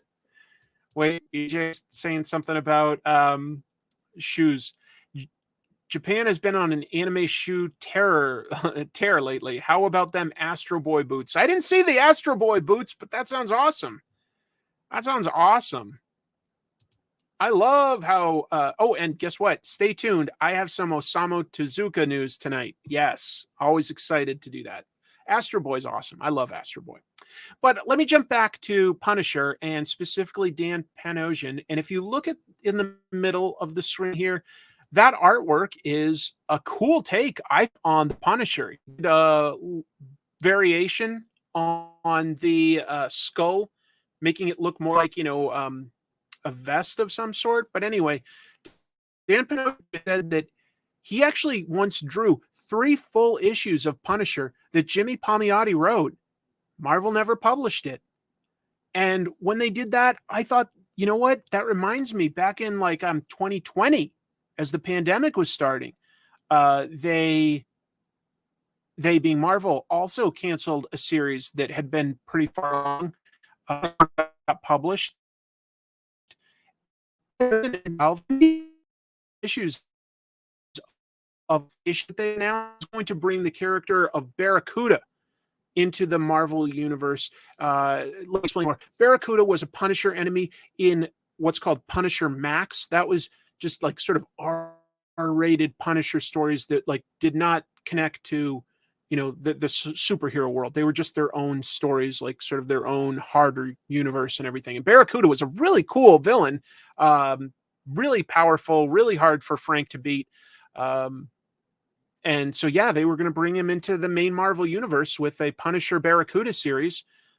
4 of the 5 issues got made. Never, it got canceled. It was never published. Never got published. The Punisher should not have recurring villains. He shouldn't have many, but I think that it's okay to have 1 or 2. I think that like going up against Kingpin and Kingpin being smart enough to not necessarily be vulnerable to the Punisher at all times is good. You know, I think that when he goes up against like Bullseye or this guy, you know, that's okay when 1 or 2 of them can survive. To be clear, in like the Punisher Max series, Barracuda does not, he comes back a few times, but he does not survive ultimately. And it's cool. Shaw is kind of known as Punisher's only recurring villain. And at the same time, what's his face look like? You know, like the Punisher at least gets him pretty rough. Yeah. Tombstone, sure, he's gone up against guys like Tombstone, Elektra, Daredevil. It's yeah. I just like this image though. Dan Panosian is a really talented artist. One of the guys that runs the Drink and Draw sketch group. They do some stuff online. They do meetups where they, you know, draw together. Really talented artist. Has done some comics. Not like the most prolific comic artist, but he's done a good amount. And he's got like his latest book is Clear with Scott Snyder, who we talked about earlier today. So definitely still plenty busy. Very talented. Marvel and DC are both sitting on tons of unpublished and likely never to be published comics. You never really hear about this that much, so I thought I'd bring a little, like, shine a little bit of more light on it. It seems a pity to, like, you know, give me these stories. Tell me they're out of continuity. I don't care. Sometimes I just want to see what the creators have made. So I would like to see it. But I don't know. Yeah, it intrigues me. I can only it intrigues me. I should do a video on unpublished comics. Well, when they're unpublished, that usually means that the artwork is not out there. So I wouldn't have anything visually to say. Also, a lot of this stuff isn't even reported on. So you don't always hear about this stuff. It would be a tough video to do. It would be very tough. Very, very tough. Release them in Marvel Unlimited would cost Marvel practically nothing. It's not a bad idea. Give the creators some royalties, but yeah. Would this be considered lost media? I think absolutely it would be considered lost media. And yes, it would be absolutely fascinating to talk about comic book lost media. The trick would be finding even any images. And then, like, I guess what you'd have to do is talk to the artists and writers most of the time to get an oral history of it. But a lot of them aren't going to talk about it because they've moved on. Ideally, they got paid if they worked for like Marvel and DC. They probably still got paid. They're just not making the royalties. It's very interesting. Oh, I can totally see what you're talking about there. Dan Panosian reminds you of Sean Gordon Murphy. I've got some Sean Murphy news too. So we've got more to talk about tonight. Let's move forward. Come on, computer. There we go. Let's talk about him right now. Sean Murphy posted to his Instagram this week something interesting. He posted some concept art for Zorro. I'm going to show you some more. Here's one like really little sketch of Zorro. And he said, I'm starting concept art for my next book, temporarily called Zorro, Man of the Dead. I licensed the rights myself, so I'll be publishing under my own new label. More details to follow. Okay. I love Sean Gordon Murphy's art. Definitely a favorite. Really, really impressive, and you know, I can recognize his art when it is shown. Look at this. There's a couple images I wanted to show. Not everything. Here's like Zorro with some Day of the Dead makeup. That's a cool idea. But then look at this. This was the thing like really stood out to me. Okay, Zorro concept art saying Roses El Camino. Wow. Okay. So this must be a Zorro story set in at least somewhat the modern day. I mean, if there's an El Camino, it has to be after the El Camino was invented. So that could be cool. That could be really cool. Somebody asked, is Zorro in the public domain? So public domain is actually more complex than it sounds. Something does not just instantly enter the public domain and anybody can use it. You can use certain parts of it as like that sort of 95-year window passes. But companies that have, there are still like estates and companies that have a lot of rights to various characters in terms of like the trademark look or sound or things like that, like, you know, even the color scheme. So there's a lot of stuff that can still be protected by companies. And you could do a version of something like Zorro, but that doesn't mean you can do like your own just Zorro. So like there's variations. There's I'm not a lawyer. I'm certainly not an intellectual property rights lawyer. There's a lot to it. There's a lot to it in terms of even once something is in the public domain, what is available to people and what is not. That's I think, for instance, you could tell a story with King Kong, but I don't know if you could use the name King Kong in a movie title. Like I think there's a reason why King Kong with in like the Godzilla, I'm pretty sure that there's a reason why those movies were called Kong Skull Island and Godzilla versus Kong as compared to King Kong Skull Island or Godzilla versus King Kong. I'm not 100% on that, but I'm pretty sure that certain parts of like names and looks and story are definitely protected. I mean, I know that Zorro is a licensed property. I know that Dynamite has done official Zorro comics. I don't know what official means there. That's why I'm putting it in quotes. Yeah, exactly. I'm curious too. That's why I'm posting it. Like, what do the rights for somebody like Zorro cost somebody like Sean Gordon Murphy that to him it was like, yeah, like worth doing it this way. But anyway, apparently he likes Zorro, and I have to admit, I have not seen somebody do modern day Zorro. It's always been, you know, like in the, you know, cowboy days, 1880s or whatever. Um, um, That's a great point. Yeah. He did Batman and now he's doing Batman's inspiration. Zorro was definitely a big inspiration. Zorro, The Shadow, all those pulp heroes, a little bit of the Lone Ranger in there. Yeah. So we shall see. We shall see. But I thought that the art at least looked real cool, and it raised a question in my mind like, yeah, what exactly does this mean? Like, what rights are available? What rights are not? I just don't know. I just don't know. Let me alone. Why won't you let me move on with more news? You will. Is Bryan Hitch returning to the Authority? That's the question I have. If we look at this image, it's gorgeous. It's clearly a work in progress, but Bryan Hitch tweeted this and he didn't have anything else to say. He just said work in progress. But if you look at it, at the character in the upper right here, that's clearly Apollo's chest. That's his icon. And if that's Apollo, then this probably is Midnight down here, like a left move. There's a kid with wings. It looks like it's probably a layout for the Authority.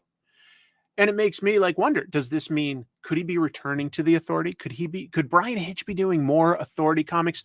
That's probably like a pie in the sky dream at this point. But his work on Authority is so good.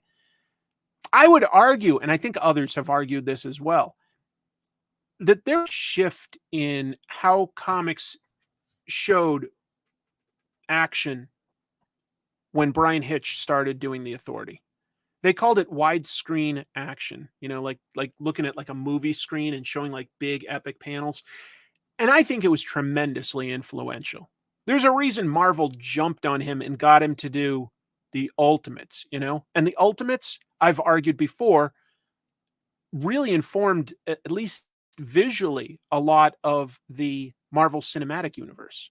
So I think that Bryan Hitch was definitely, like uncredited essentially as like an architect of the MCU. I really do think that. I've made a video, in fact, about that a couple years ago. Could he be returning to the Authority? I would love that. I would love to see him like revisit those characters. He makes them look great. I own an original piece from his run on Authority. I'm really proud to own that. I think here's what's more realistic. Probably the most realistic is he's just having fun, but he's a busy guy that gets paid a lot. So he probably doesn't like necessarily do tons of stuff for fun that he's going to share with us. I'm thinking maybe a new cover for like a trade paperback. To me, this almost looks like it could be something, a wraparound cover for the Authority. I don't know if I'm reading too much into speculation. It just seems like that's definitely a possibility. And I could see DC wanting to get some new covers and reprint stuff like Authority and probably a bunch of other books that they recently had James Gunn announce as being turned into movies. I could see that being a thing, but I could just be reading into it. I'm just speculating wildly here. Who is considered the Authority on the Authority? Me. Probably should be an episode about just the Authority. It's interesting. I don't like Bryan Hitch art, but more Warren Ellis stories are welcome. I do like his art, but that's fair. That's fair.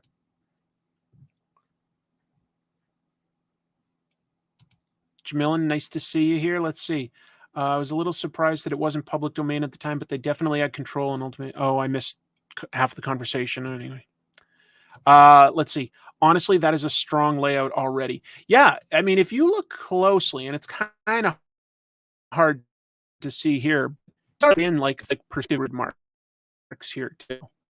He's got a clear idea of the perspective he wants to represent is.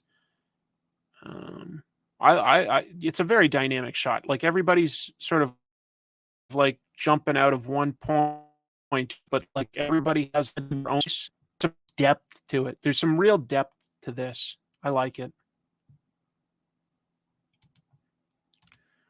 What would be the best comic to buy on a $100 budget? It depends on what you like.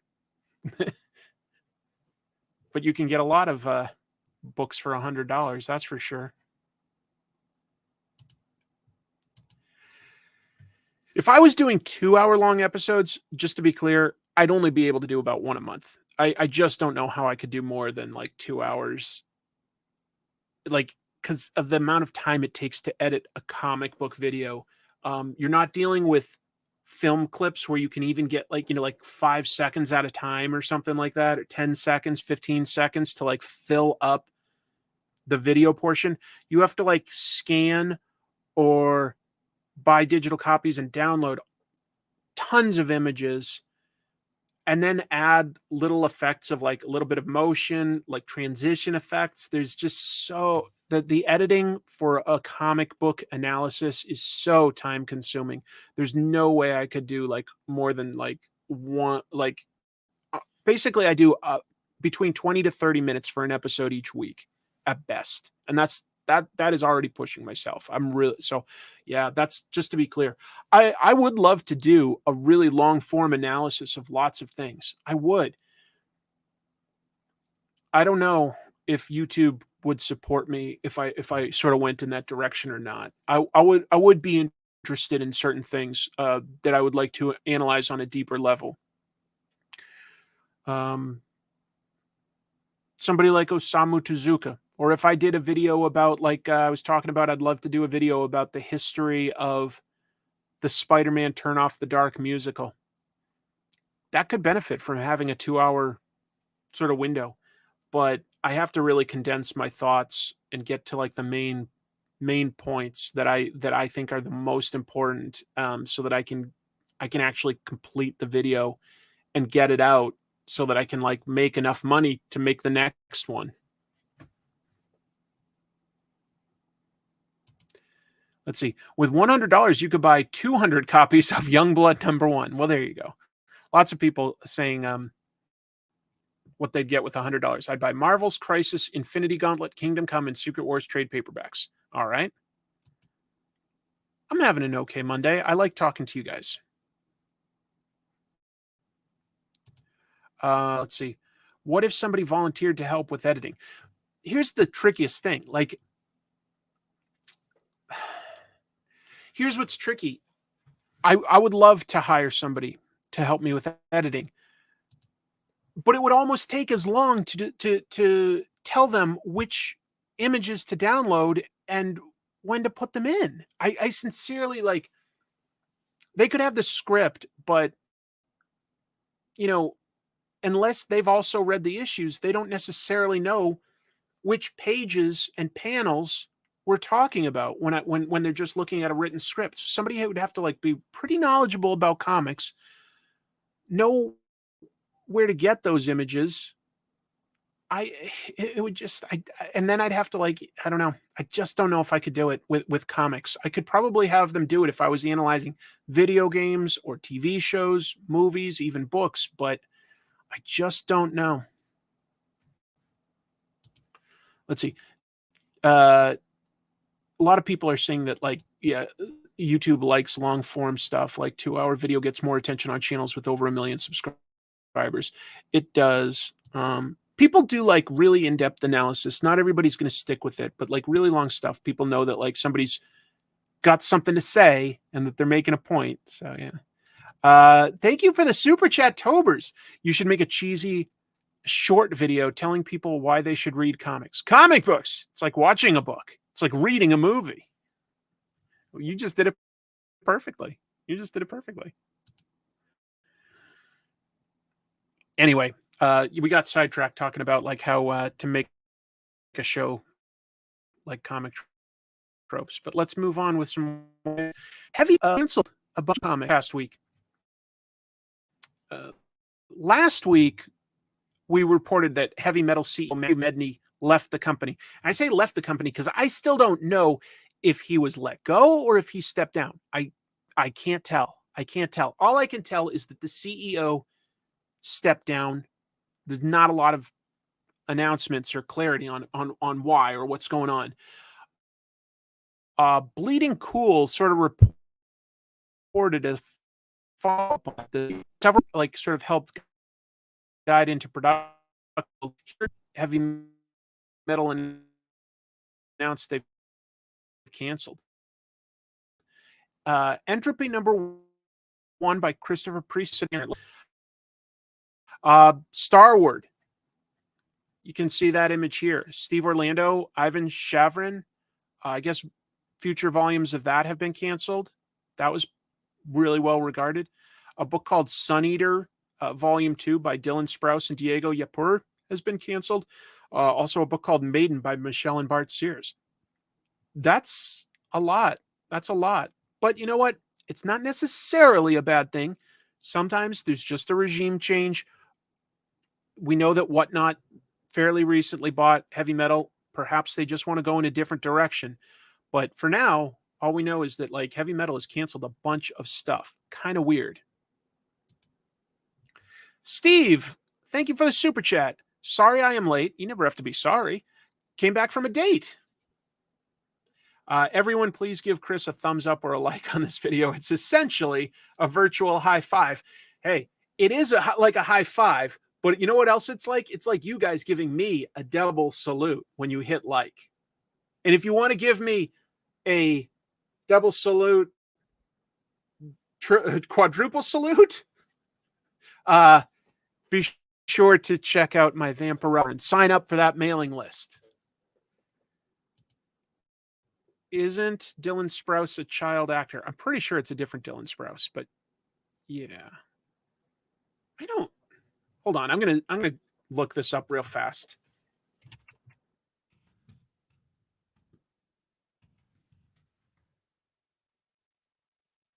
Oh. I guess it is by the actor Dylan Sprouse. Huh. That's interesting. Well, that makes it even sadder in a way that it's like canceled just because be interesting to see like, you know, him go in a different direction here. So which of the twins was the one that went on to be on the Archie show? I'm looking that up. Okay. I guess Cole Sprouse is the one that stars as Jughead, and his brother Dylan is the one that wrote this comic. Huh. That's interesting. That's interesting. Obviously not a child anymore, but was when I saw him like in stuff like Friends and what was that Adam Sandler movie? I don't even remember now, but yeah. Yeah, Cole is Jughead, and apparently Dylan Sprouse wrote Sun Eater. How about that? So they both did comic book stuff. Good for them. Poison Ivy. This is totally flown under my radar. Poison Ivy, a hit comic. It had launched originally as a 6-issue miniseries by G. Willow Wilson and Marcio Takara, okay? In August, that was expanded to 12 issues because it was doing so well. This week, DC announced that it is now going to continue in June as an ongoing title because it's both a critical and a sales success. That is so cool when a book sort of flies under the radar and people just respond to it being good. I think that that's the stuff that ends up being successful long-term the most is when, like, you know, people just slowly discover its quality and give it a chance. I'm assuming a few things because I have to admit, I haven't read this yet. Here's how I will jump on. I read that a trade of the first issue is coming to shelves in May. So that's probably when I'll jump on and then maybe get some back issues if I like it. So I'll read the first 6 issues there. But yeah, apparently Poison Ivy is like a comic that, like, I looked it up on like reviews and stuff after seeing that news. Yeah, really strong reviews. Looked up its sales on Comic-Con, definitely strong. So who knew? It like just, I guess you'd call this a grassroots campaign to success. Yeah, I'm proud of myself on that. Oh, okay. Kim Doug says, I've been enjoying it. Interesting. Poison Ivy is one of the best DC books going. Look at that. This is like, I just was not aware. It started off very good, slowing down a bit, but a good book for sure. Okay. That's good news. I haven't read any Poison Ivy books, but I have a Harley Quinn comic and watched the animated show. You got the joke. Thank you. Thank you. That joke was so bad, I died in Horizon Forbidden West. How did I cause you to die in a video game? My stand-up. No, hopefully my stand-up would be better than that. I'll have to pick up the trade. Let's see. Hey guys, it's 5 here. So glad to catch the show. Love it. Casper, last name, did a series of comics with Dan Waters like Homesick Pilots. Okay, good. So anyway, that one flew under my radar, but now I'm personally curious about it. So yeah, Poison Ivy, DC, like, was like 6 issues. Okay, wait a minute. 12 issues. Wait a minute. Why stop? So I guess it's doing well. Last piece of news I have today. Osamu Tezuka is one of my favorite creators. I say that sincerely. Love things like Astro Boy, Buddha, Phoenix, Blackjack. Who knows? There's no end to how good the Godfather of manga is. He's something special, folks. Well, this was cool news. A publisher called Ablaze has licensed 4 books by Osamu Tezuka to be released in English for the first time. Official English translations. Here are the 4 books. 100 Tales, that comes out in August. That's the first book we're getting. That's an adaptation of the Faust legend as a samurai period piece. Next is something called Shakespeare Manga Theme, out this year in the quarter 4, so basically winter time. And like it sounds, adaptations of Shakespeare. I guess he's adapted like Hamlet, Romeo and Juliet, like about 5 other Shakespeare things. What a brilliant idea that is. Yeah, I could totally see that working. So anyway, that was exciting to learn about. I honestly did not know much about that one. I feel bad, but that was one book that I had not really heard about, and he did a bunch of them. A sci-fi book called Tomorrow the Birds. That comes out in quarter 2 of next year, 2024. That's one where basically birds evolve past humanity, and we sort of start to look at like, well, what is humanity? What's its value? What's its worth? It's fascinating. And finally, Neo Faust. That's going to come out towards the end of next year, 2024. That's Tezuka's 3rd adaptation of Goethe's Faust. He loved that story. 100 Tales is one version. Neo Faust is another. I don't know off the top of my head now that I think of it what the other one was.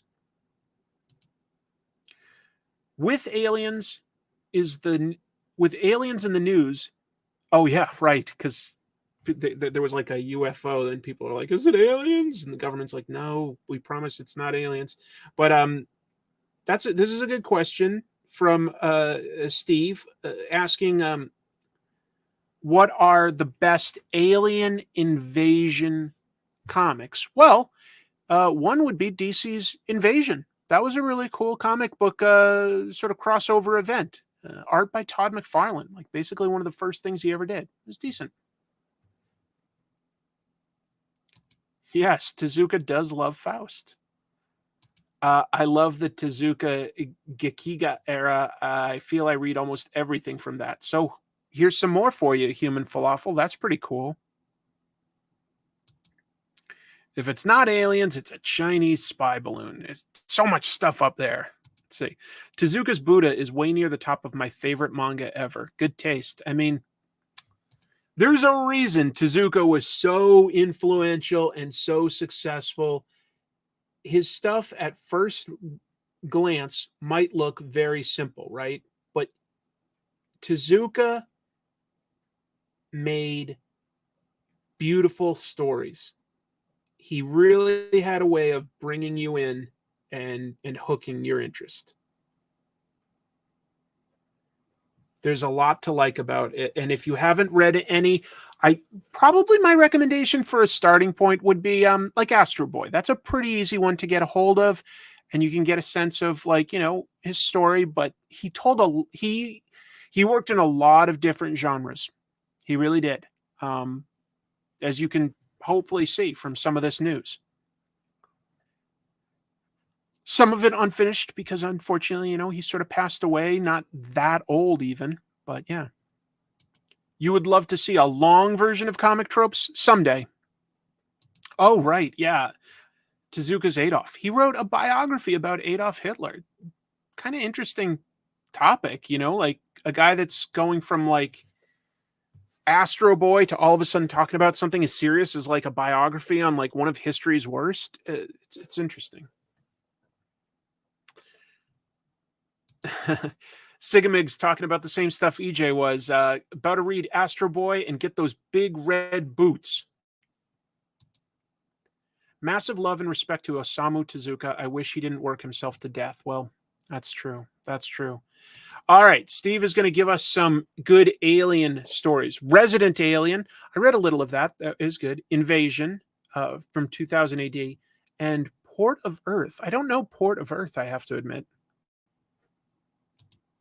Oh, what a great way. That was a little bit my introduction to Astro Boy 2 out of Voida. I read Pluto first as well. I did. And Pluto's fantastic. And then you read the original, you're like, there's some really great bones here to like take in other directions. It's cool. It's really cool. Oh, what an interesting way of looking at it, Andy. Does Darwin Cook's New Frontier count as alien invasion? Kind of, yeah. Kind of.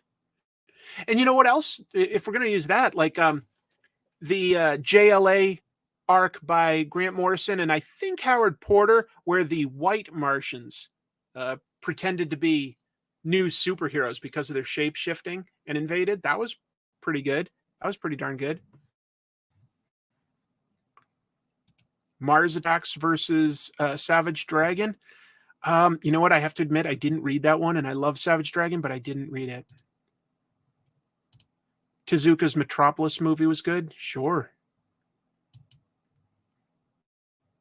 Yes, 2000 AD is is a British comic magazine.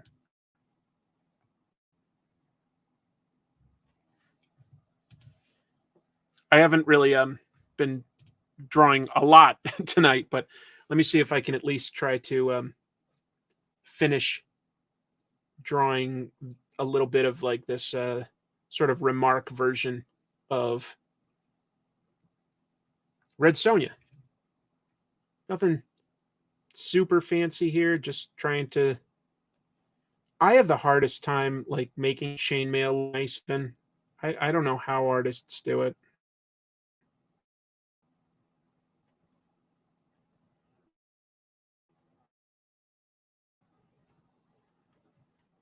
So whatever, mine will be a little sloppier than say how John Cassidy draws Captain America, but it is what it is.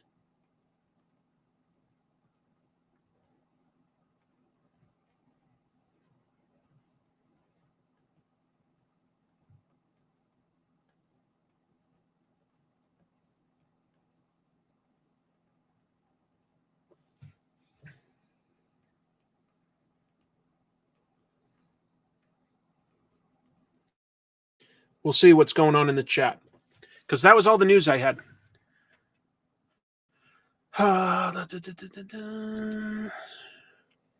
This is an interesting thing here. Heister says, I wish that Morrison Porter White Martian run had been used for the JL movie. My understanding is that was the idea for the Justice League movie that George... help me out here, folks, in chat. The director of the Mad Max movies, the Babe movies, Happy Feet, George Miller. Never mind, I remembered. George Miller was going to do a Justice League movie. It was fully cast, and I believe that the villains were supposed to be the White Martians. Like Lex Luthor had somehow contacted them and brought them to Earth because, hey, it was his best chance at getting rid of Superman. I'm pretty sure that was the idea. Boy, that is too bad that movie never happened, because that had a really interesting cast and stuff. That could have been cool. That could have been cool. Yeah, George Miller is the greatest director of all time. One of yeah, he's very, very good. He's very, very good. Justice League Immortal, was that what that project was called? It might have been. The guy who directed Happy Feet directed Mad Max? Absolutely did. He's got a lot of range. He did the Babe movies. He did Happy Feet. He he's done all sorts of stuff. Is all I can say. He's got a lot of range. Christopher Nolan killed it. Is that what happened? Was they decided that they just didn't want to have like competing Batmen? Which is just so crazy to think about. Now we just talked tonight about how the Flash movie has at least 2 Batman in it. I think that there's a possibility it could have more, to be honest. But yeah, is that the main reason why that movie got canned? It must have been. Wow, super chat. I love those. Martian Manhunter is a hard one to crack. DC tried multiple times to make him a thing, but here's a pitch. Unbreakable meets Memento meets They Live. Interesting influences there that you've got, Mian. Interesting. I think I sort of get a little bit of what you're going for there, making it a little bit more of a paranoid sort of thing. Maybe.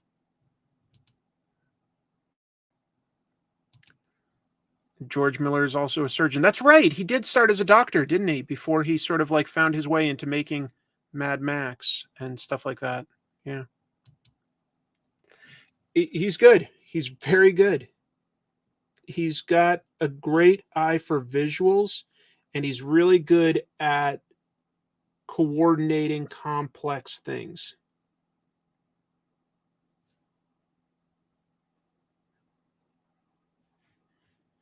So yeah, George Miller is great.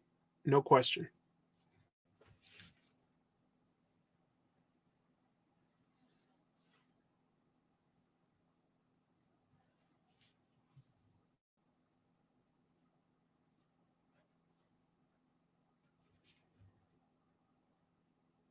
Trying to draw a little faster than usual so that I can actually finish this guy tonight. Because I've got a lot of stuff to do.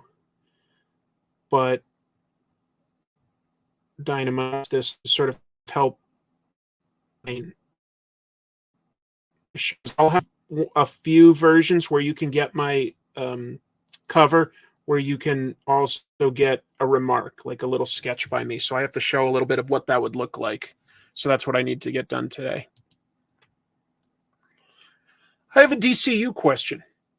If they're doing a multiverse with the Flash, do you agree that the best way to be comic accurate is to have Ray Porter's Darkseid in the DCU? He exists outside the multiverse. There's only one Darkseid. You know what? Maybe we should keep that a comic book thing. You know? Maybe that should just be a comic book thing, as in that's the real Darkseid. I don't know. It might be deeper than a mainstream audience would be able to appreciate there. That's my only thinking.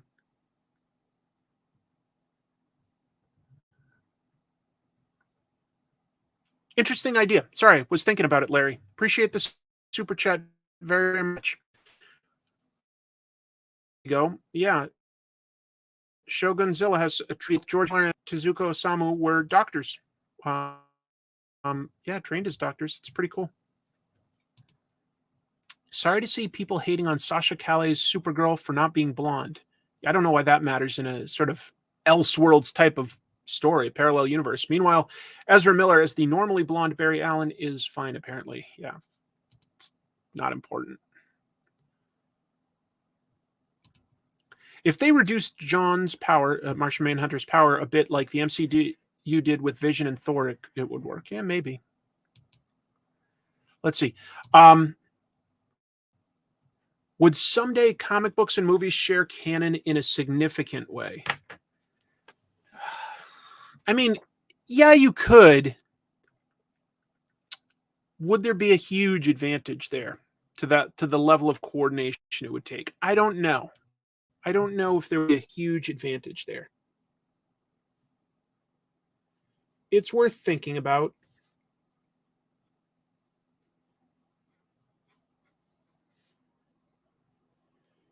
But I don't know if it's necessarily necessarily worth doing.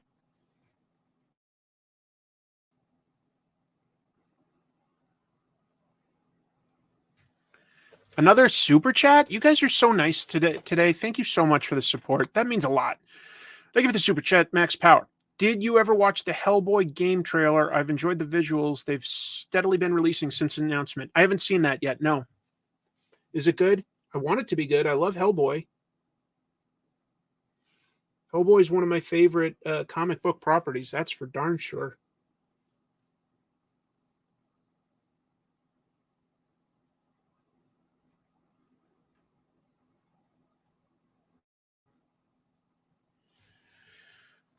But I haven't seen it. Look it up later, though. I do like the idea of.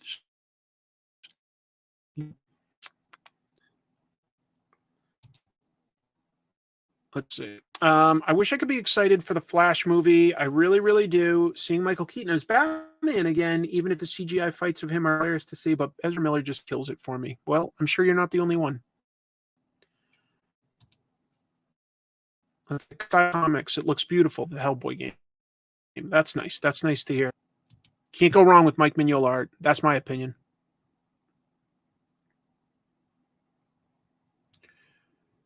Let's see.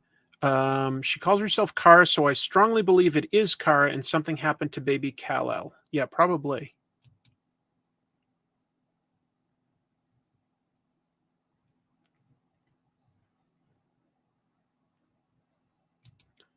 Tom Cruise as Jay Garrick Flash.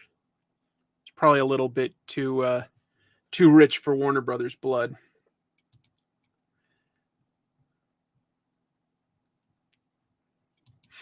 I got to check out the Hellboy trailer.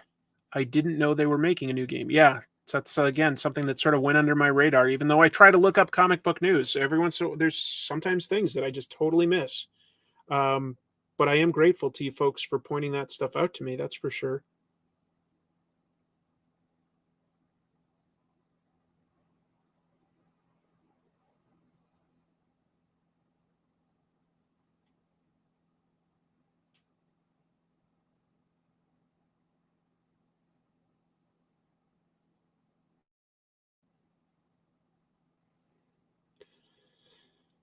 Any of you watched the big game yesterday?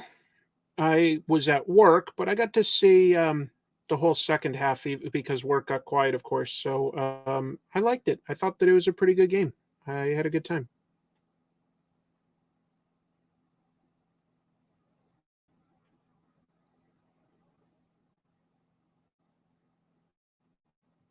I'll be right with you. I'm just trying to add a few chainmail bits here.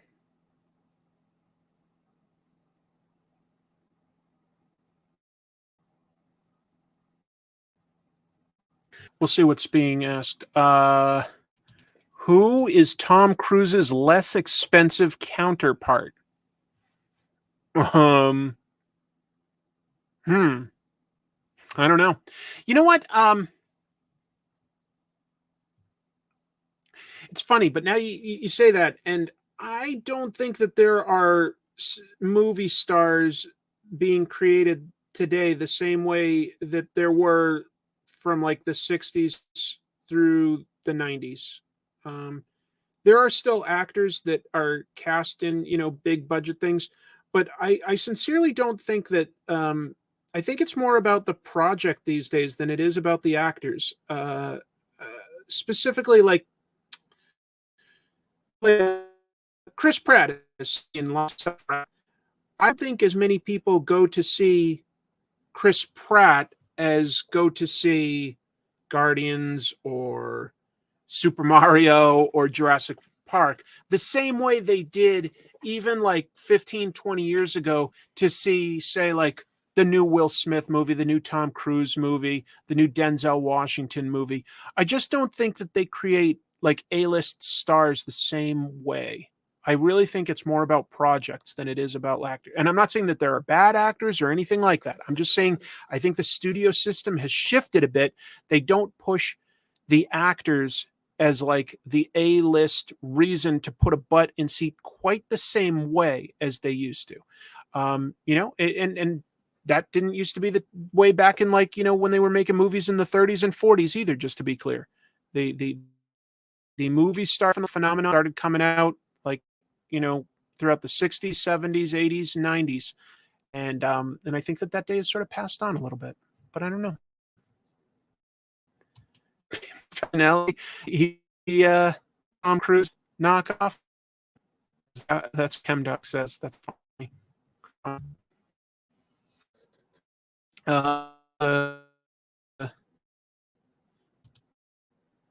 Amy's here.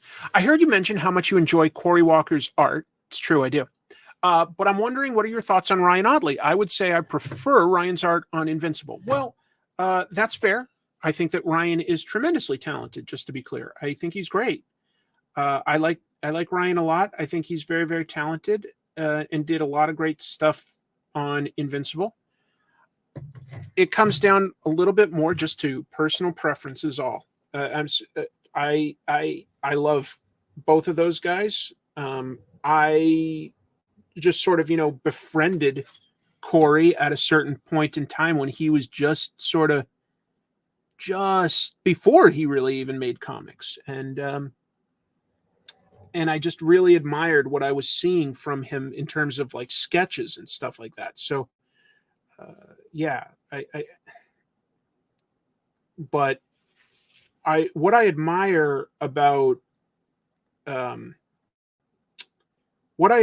Ryan Ottley is beyond his skill. He's also very good at design, and he's a workhorse. He kept Invincible coming out regularly for a very long time, and that's very impressive. Very impressive. So yeah, I admire a lot about Ryan, just to be clear. I think he's a great artist. I think he's a really hard worker, and that he's done a lot of great stuff in his career.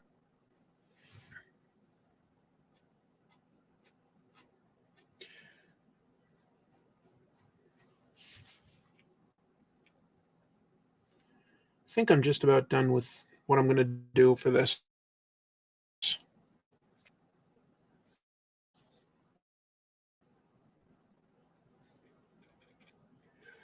But these are good questions. I've really enjoyed these.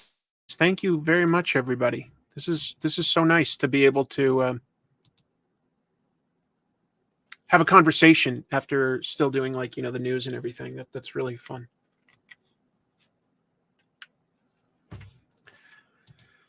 I tried drawing faces, but they always look weird. All right. Well, here's my recommendation. Not that you explicitly asked for it, but it's my show and I've got the microphone, so you will listen.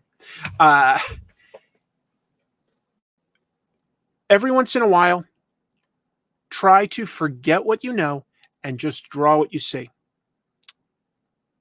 Don't try to like if you can, go to basically a life drawing session with, an actual person, or sketch people that you see on the bus or in the park, something like that. Try to go fast. Don't try to go for accuracy. Try to go like real fast, or maybe even give yourself to like 30-second gesture. Maybe like draw for a minute, draw for 2 minutes, draw for 5 minutes, draw for 20 minutes. But like, like in stages, and just go for like what you see. Forget about style. Forget about trying to mimic anybody else. I bet you anything you're going to like start seeing some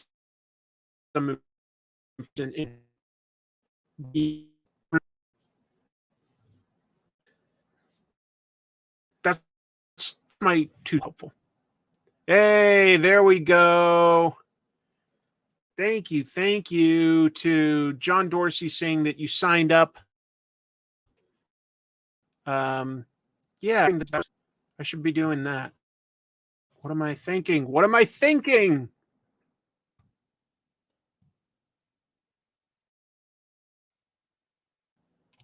Hold on. I got a super chat here from Dr. Shubil that I want to acknowledge.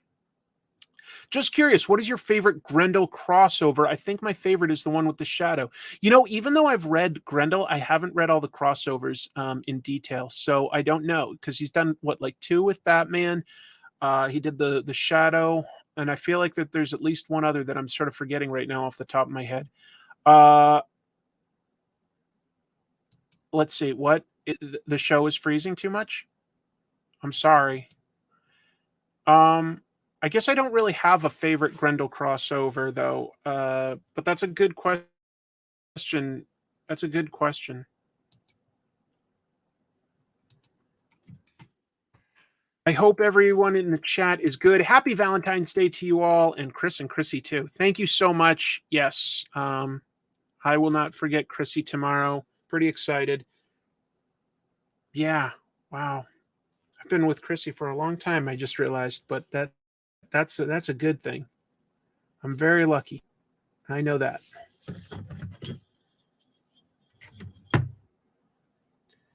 I know that. Yeah, I think that that's a decent example of like what I could do for sort of like a remark.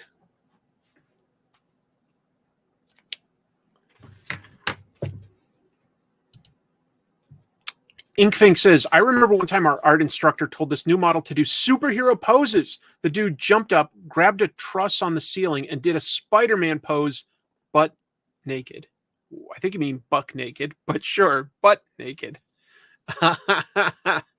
That's awesome. Congratulations, Beowulf. 18 years is definitely nothing to sneeze at.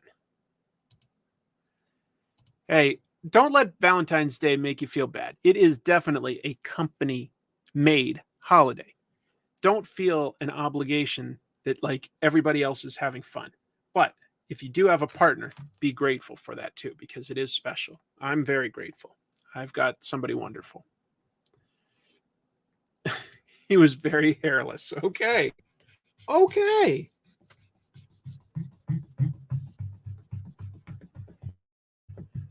And he was butt naked, huh? Just like the real Spider-Man. Spidey, what is up with you? Always running around the city, naked as a jaybird.